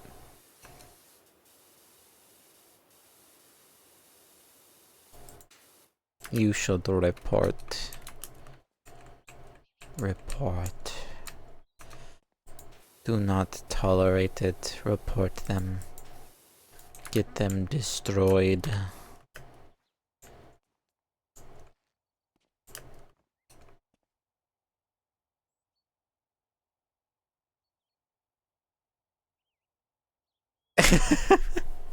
Dang, alright. Kill it. Oh, right there. Yes! What's left? But what's left? But what's left? Castle Tower Battlement. What is that? Castle Keep, Castle Tower Battlement, right here. Rocket jump. More gnome. It's more of the gnome name. Wow, that was a very cute thing of me to do. Gnome name.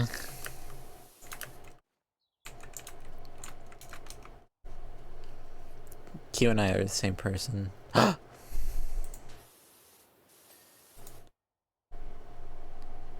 I did put together some mods for Lethal. But if you would like to put together a mod list, I would be happy to use that one. What am I looking for? Cave stepping stones down here. Right here. This guy. Ugh. Oh, add, which means Pam didn't hear me. First hole. I didn't clean my holes. Golf ball return supports. Oh. Alright, 8 hole borders.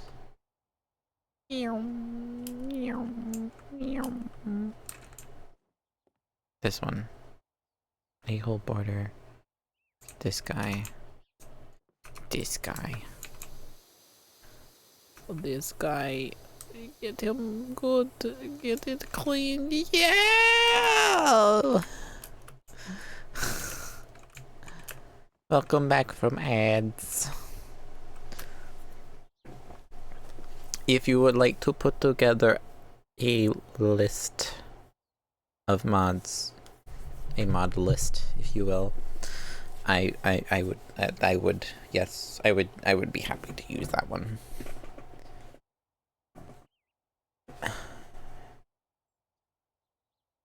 It sounds good. I'm sure the entire server wouldn't mind. Put it in the pets. Just dinosaur crane noises.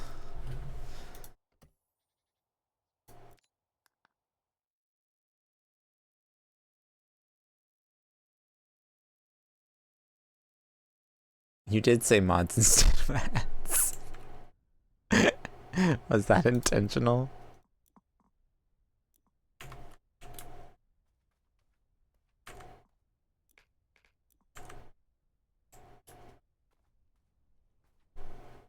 The mod role.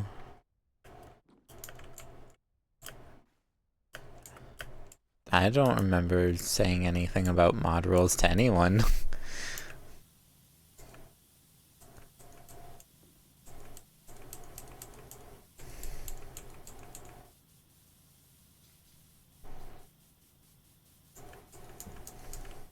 I might have joked about a mod role. Oh.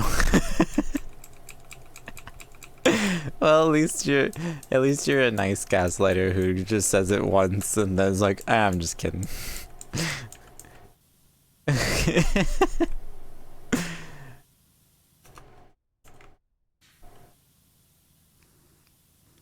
So be like, no, you told me you were gonna give it to me. You said.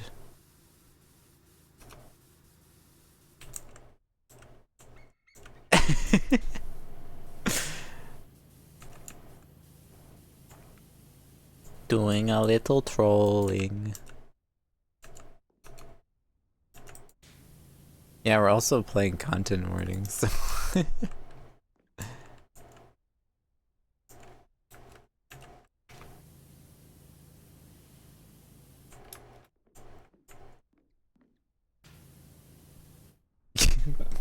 that's hilarious. Ah.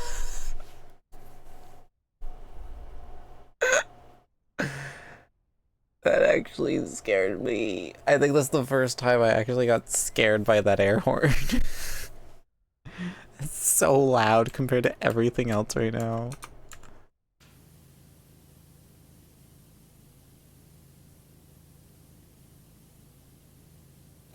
Oh my word.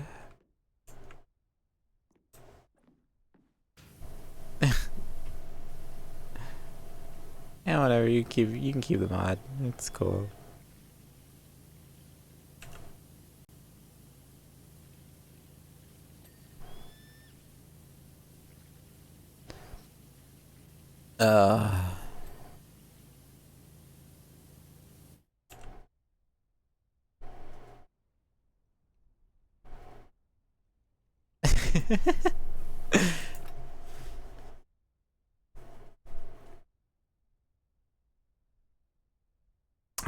I wouldn't mind trying modded content warning. That'd be cool.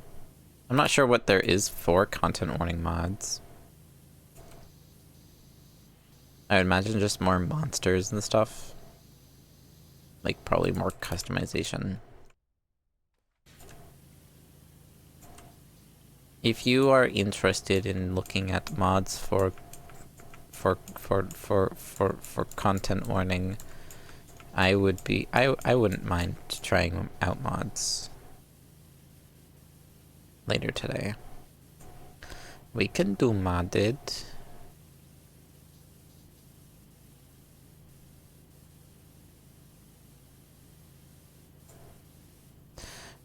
Tell me.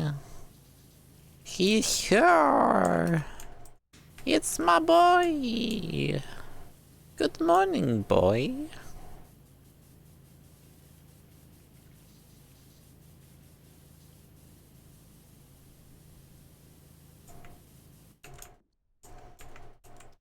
Please don't, please don't, please no text walls. Please don't paste text wall. No text wall paste, please.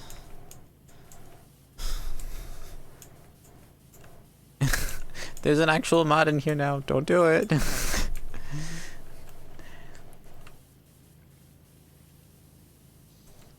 Mod has permission now to time out div text wall.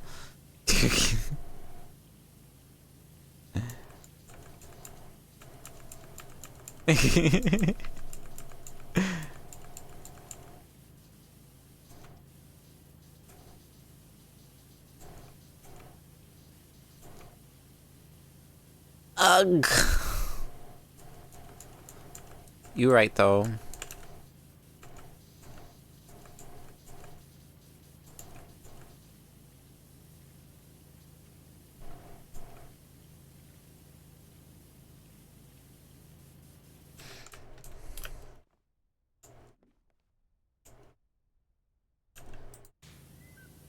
Squamsh.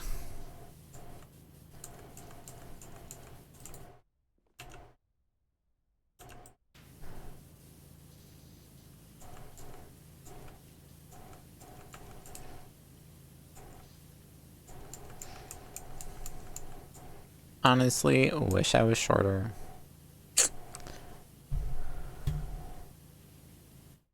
Oh yeah, you sent cranes. You sent crane? You sent crane.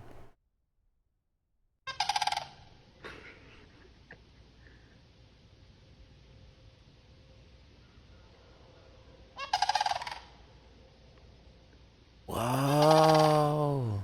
So beautiful.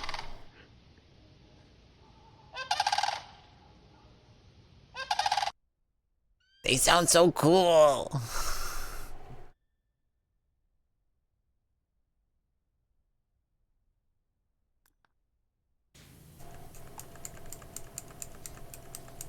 I want to see dinosaur birds. Instead, we get loons. Loons are annoying.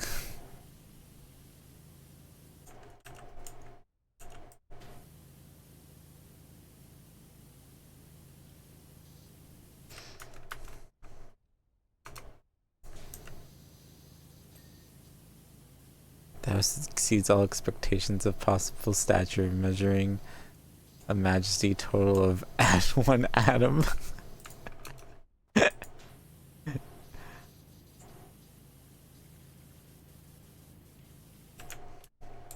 I can tell just from that shortened version that it's actually a pretty great text wall. But text wall is a lot. I need to set up TTS. I don't think I have TTS set up, but I should set up TTS.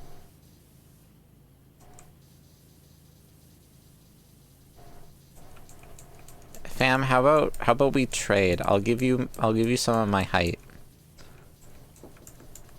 We'll do that.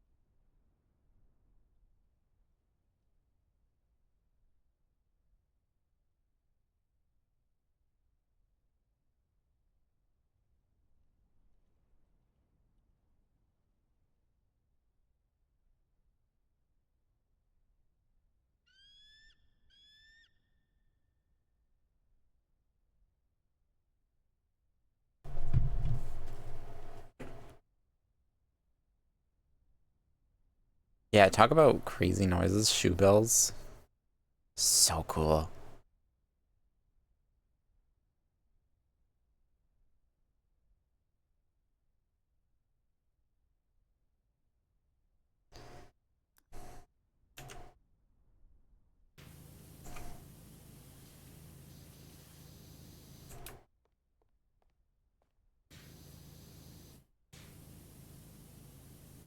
Don't you tell me every single one of these rivets is a... No, okay. It's just the car panel itself. Thank goodness. I thought each rivet was gonna be its own thing, and I was gonna lose my mind. Because, like, compared to the golf course that we just finished, this one seems so small.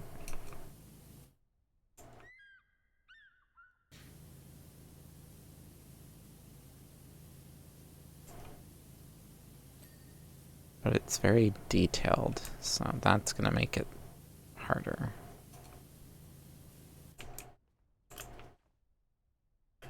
Oh, thank you.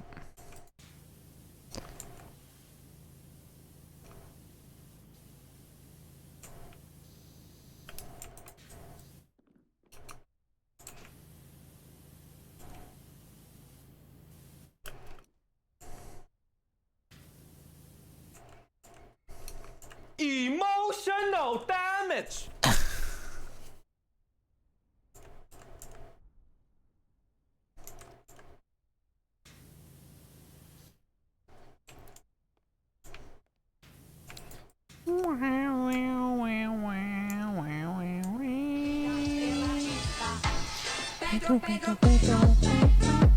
I'm way off key.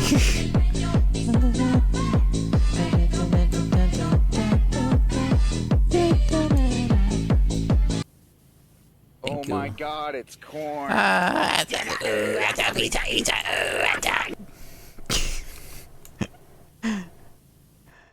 Is this my bully? We just spam sounds that I have no choice but to mimic. Is this how we bully the fox?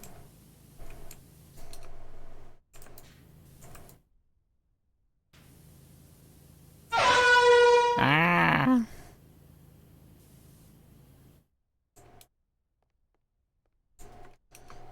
Raccoons do have cute little hands. I especially like the Pedro raccoon. He's cute. I especially like the Brandon's raccoon. He's cute. Brandon's is a cute raccoon. Very kawaii. Kawaii desu.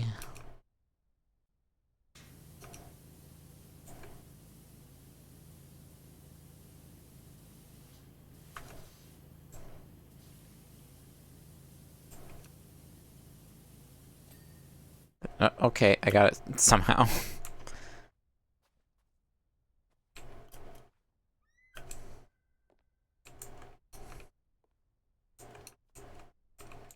Does the bottom of this count for this? Probably.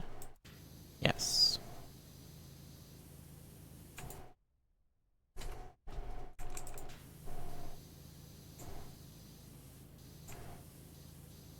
Oh, what's the weather right now? What is the weather today? I should probably figure that out, considering I'm gonna have to leave soon. Ew. 21 degrees. No, thank you. Celsius. You weirdos. With your Fahrenheits.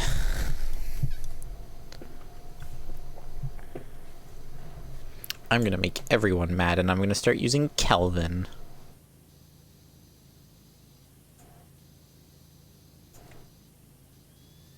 I want to get into writing more. I would like to write a story. I am bad at writing, but I would like to write a story. Why is the song so loud?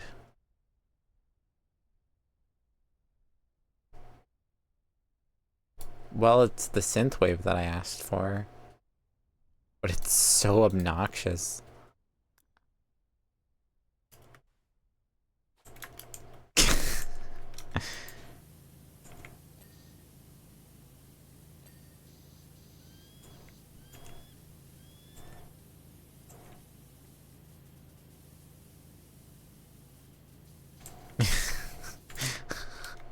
Uber would be like, finally, about time someone did started speak in my language.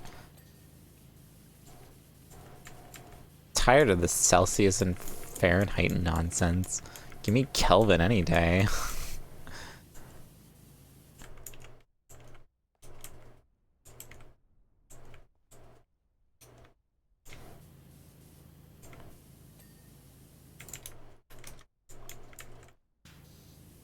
I feel like being a DM applies to writing.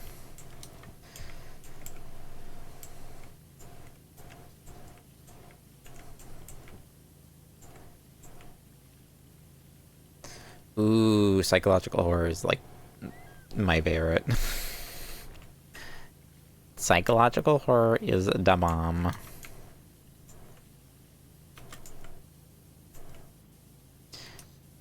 .com.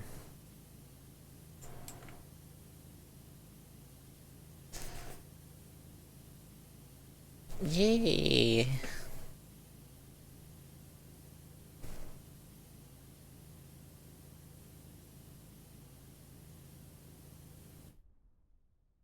I love that. I don't know. I really like Helmy's, the origin story for Helmy's username.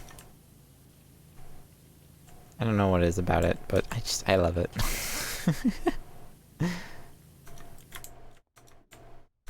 I know it's nothing like crazy. It's just, oh yeah, I was writing a story and the main character's name was Helmy, and that's where it came from. That's literally it. But I don't know. There's a charm to it.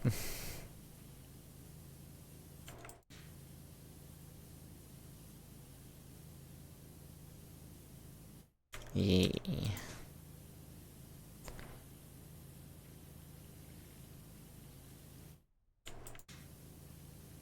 I like a story that makes me think afterwards. Like, there's so many stories and movies that are like, here it is, and then you're like, cool, that was good anyways. But, like, I love the ones where, like, you watch it, and then you go home, and you're still thinking about it.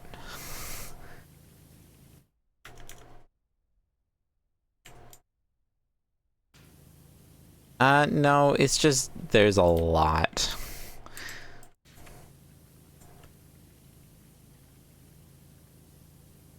There's a lot, so it takes a lot to clean.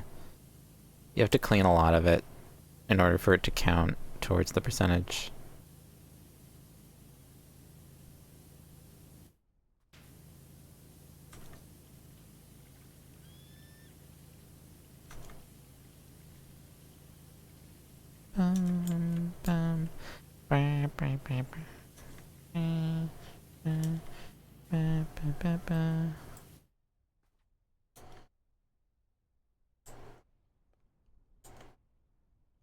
Yeah, been a lot of small detail stuff.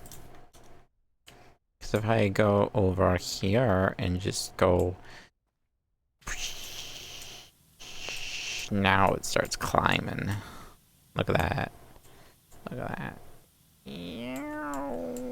Now we're at 38%, 39%, 40%, 41%, 42%. Anyways.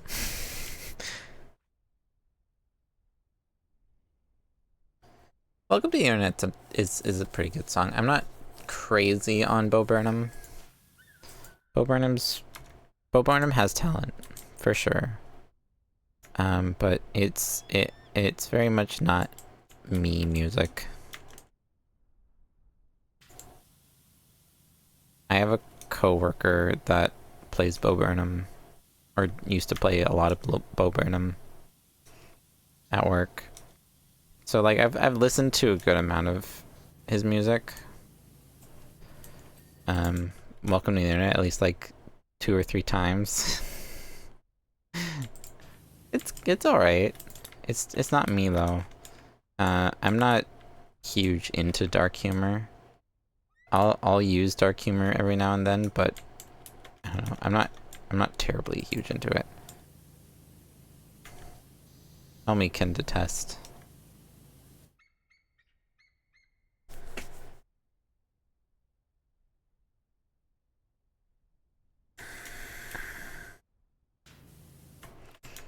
I couldn't name you all the songs that I've listened to that Bo Burnham made, but I can tell you I've listened to quite a few of them.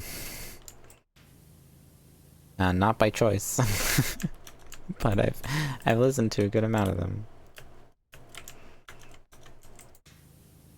If I could choose, I would still be going my life without hearing a single Bo Burnham song.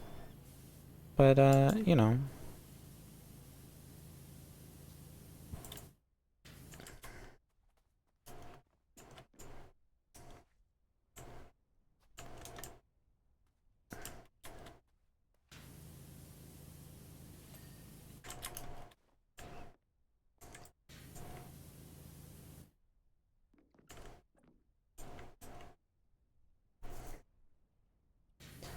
Yeah, Bo Burnham's songs were like all over TikTok for a while as well.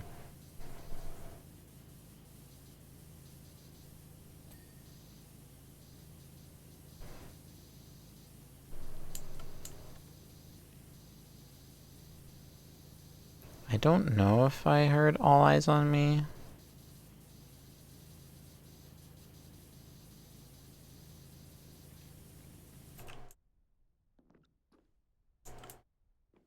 Stupendium? I haven't heard that one before.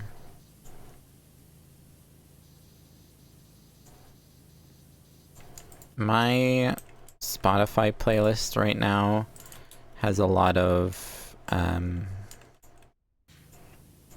have Ashnikko on there, Bella Porsche, Doja Cat.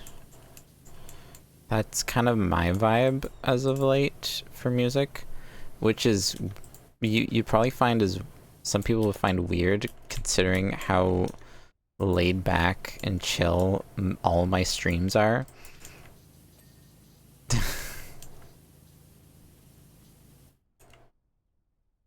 Yeah. I very much listen to the music and don't pay attention to the person behind the music, because like if you like make your choices on like stuff you enjoy based off of the kind of person that made it, you're kind of gonna limit yourself, especially a lot. Like, especially if it's like, oh, you really liked the song, and then some news came out that like the person who made it is an absolute terrible person, then you're like, oh, well, I don't like the song anymore. It's like, well, no, you can still like the song. You can like something someone made and not like the person who made it.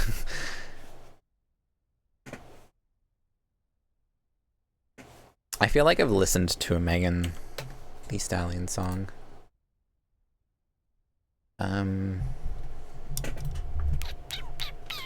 I don't think I have any on my liked playlist at the moment. I have Sam Smith on here with Unholy.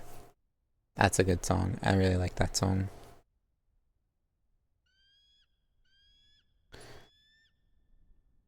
Ethan Bordnick is also a really good one that I've been listening to a lot.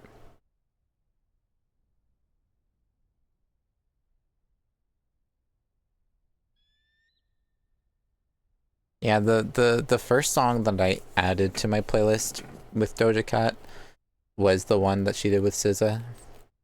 Kiss Me More. Yay!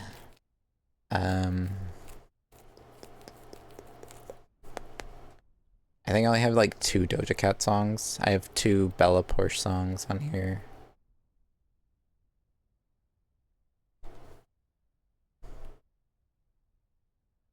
Halocene is on here. Halocene's really good.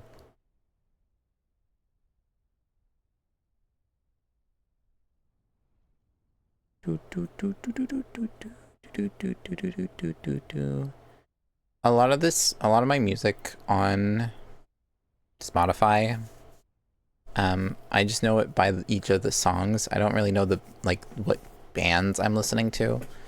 So if anyone asks me what my favorite band is, I don't know right now. It's the one that plays the nice music.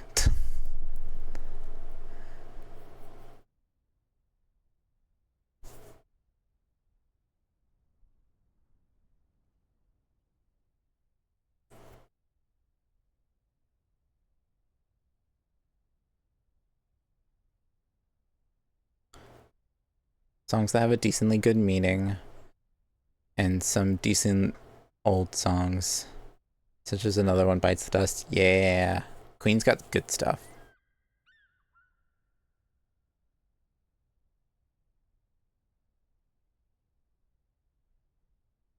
I very much am like I explore a lot of music. Probably the most frequent playlist that I use would probably be the Discover Weekly. I am one of those people who excuse me. I'm one of those people who like the day those Discover Weekly swaps out, I am listening to that. That's my go-to for the first day of the week.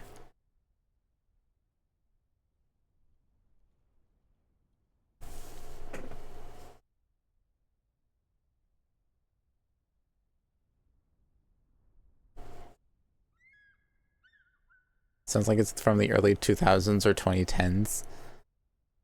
Yeah, that sounds like you. Also, hello.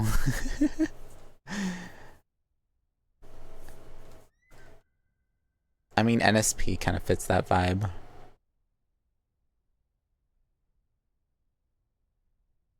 Been listening to a lot more metal. Yeah, you're straight up a metalhead.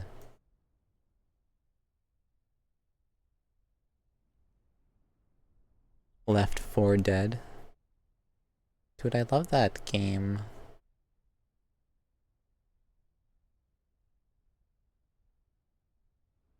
I need to go through my liked songs, because there's a lot on here that I don't really listen to anymore. It's stuff that like it'll come on and I'll immediately skip it. No, I'm kind of with you. I'm not huge on mainstream.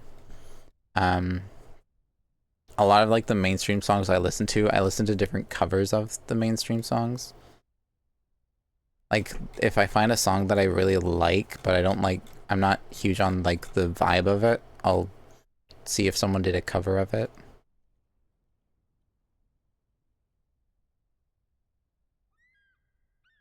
I listen to bands that I haven't even heard of.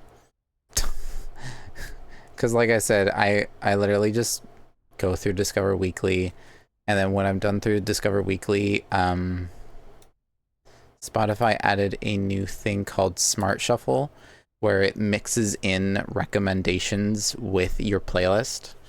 So it'll play like a couple of your songs, and then it'll play a recommended song, and then it'll play a couple more of your songs, and then a recommended song. So, like, like 20% of the time, I don't know what I'm listening to.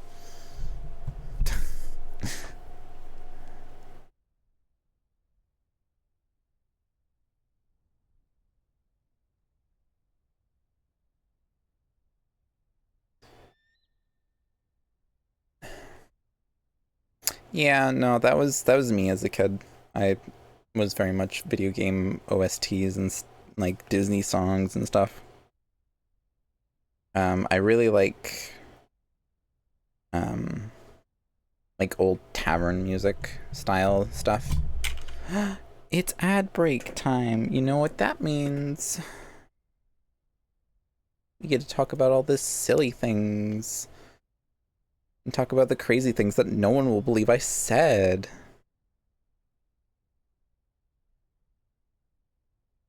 It means fish.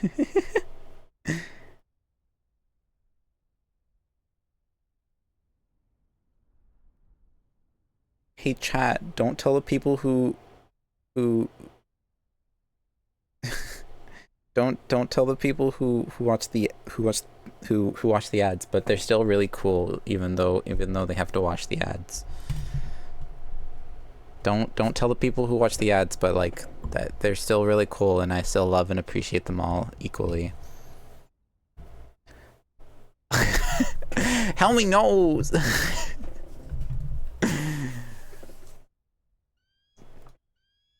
Helmy gets it. Helmy gets it. They're not gonna know what I said until the VOD comes out a week later. What's that? It's so silly.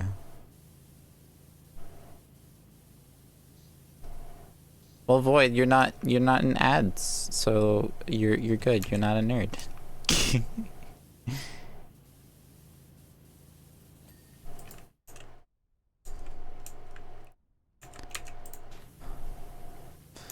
Welcome back from the ads. Hello, welcome back. Hi, Brandons. It's the raccoon. It's the raccoon I was talking about. He's here.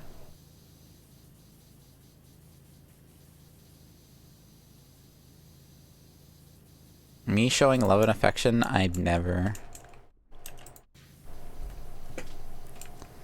I would never. How dare you suggest such a thing? I don't have a kind bone in my body. I am a heartless creature.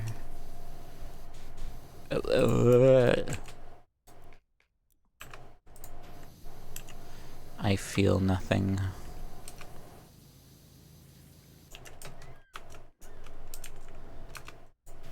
We were talking about raccoons because Pedro.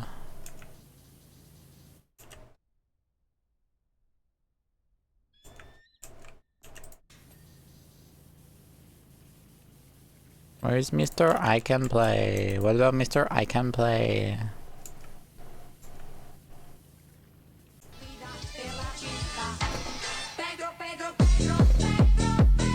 There he is. There's the little guy. Look at him. Or don't look at him.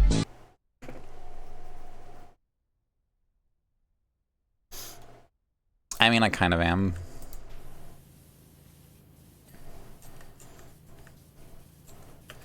Is it harassment if it's true? Mr. Can Play.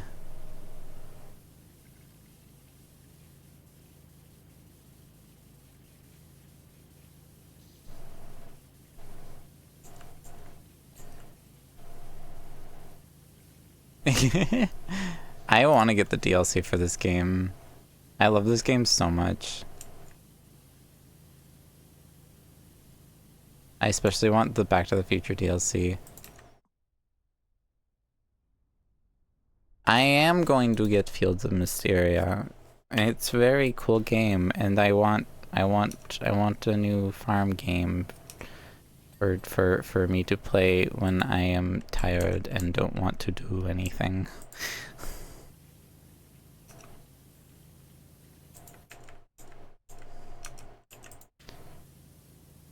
I can kind of understand, but like it's the same as like hating on like otakus just because of like the people who watch the really weird stuff.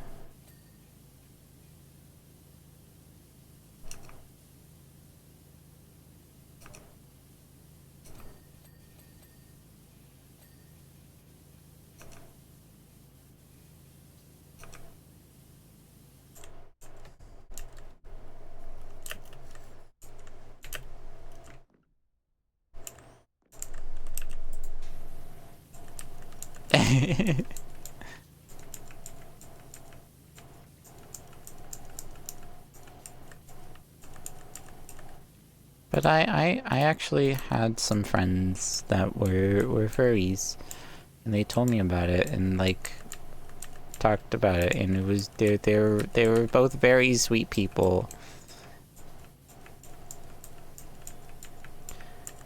And now they're married and have kids, and it's adorable. And they're so cool. I don't talk to them much because they ended up moving out of town. But I still somewhat keep up to date with their goings-ons. And yeah, they're great. I like them. They actually made my Luma plush. The Luma plush that I had Fam put in my background is an actual plushie that I have that they made for me.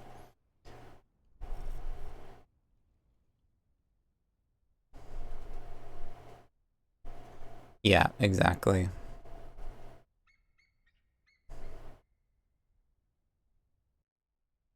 Yeah, the little Luma in my background. That's specifically there because of a plushie that someone made for me of a Luma. Same with the star jar next to it and the... You can't see it because I'm kind of in the way. Where's me? Here I am. That's not what I wanted to do. There's a little cinnamon roll as well.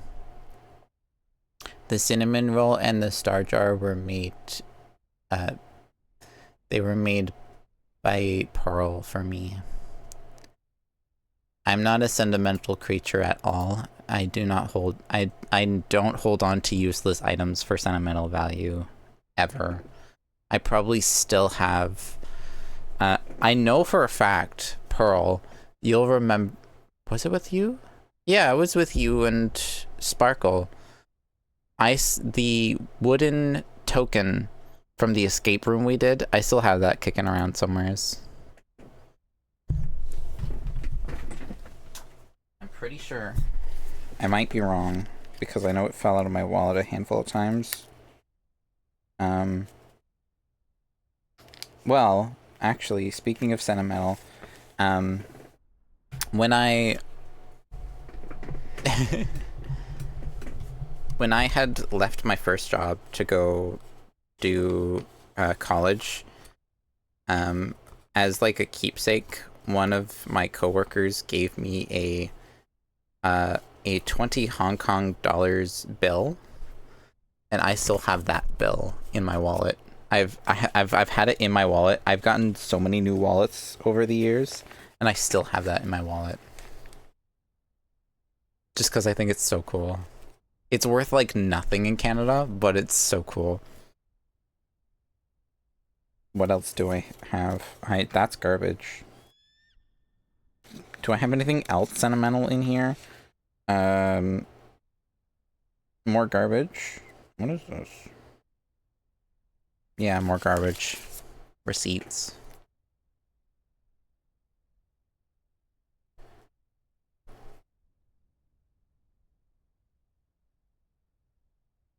Type of argument is called straw man. Interesting. There's my vaccination confirmation, back when you actually needed to keep that on hand. Anyone else remember when you had to, like, have your vaccination confirmation on you at all times? That way, if you go to a restaurant, you had to give your proof of vaccination.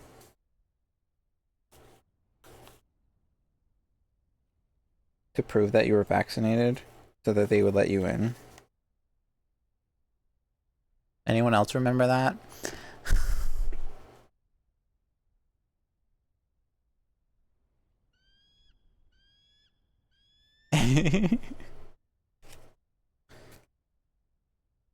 Yeah, that's the cinnamon roll and star jar are like kind of important to me, I guess, or something like that. I know for the longest time I still had my sister's business card she made when she went to TwitchCon. She made business cards to hand out at TwitchCon. I think they were going to go, but they didn't actually ever go. Like, the plans on going there kind of fell through. Something came up and they couldn't go. Yeah, ever. I had her business card for, like, the longest time. I don't. I had like a plastic green, like St. Patrick's Day coin in my wallet for a long time. No, they were gonna go to TwitchCon.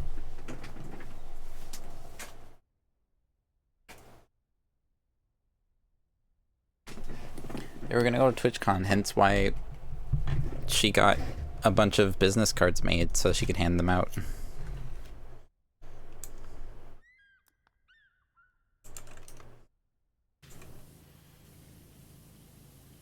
Now I just have a bunch of random garbage from my wallet sitting on my desk.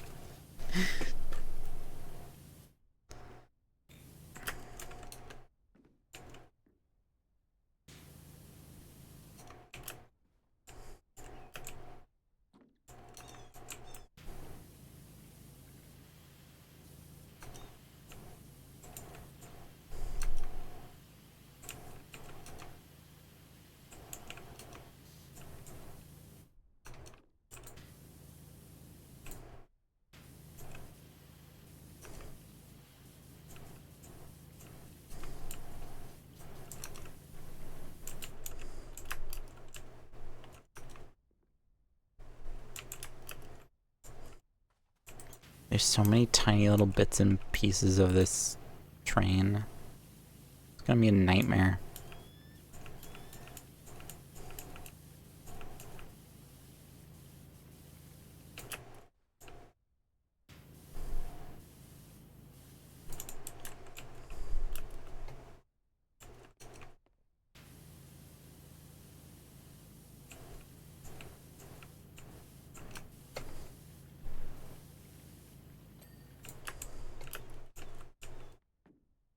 Cab ceiling.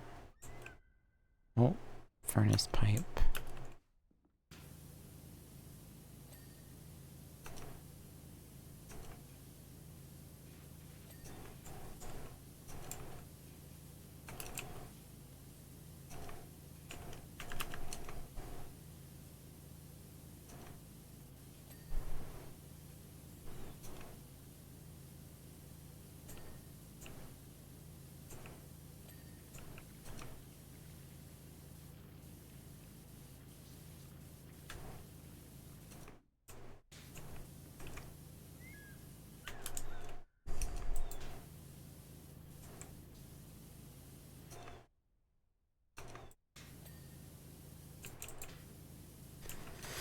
Okay, well,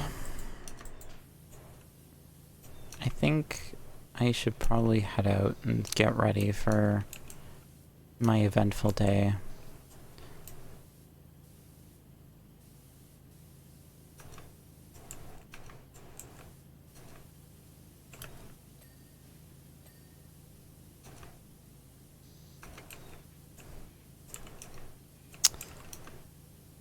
This is Splatoon.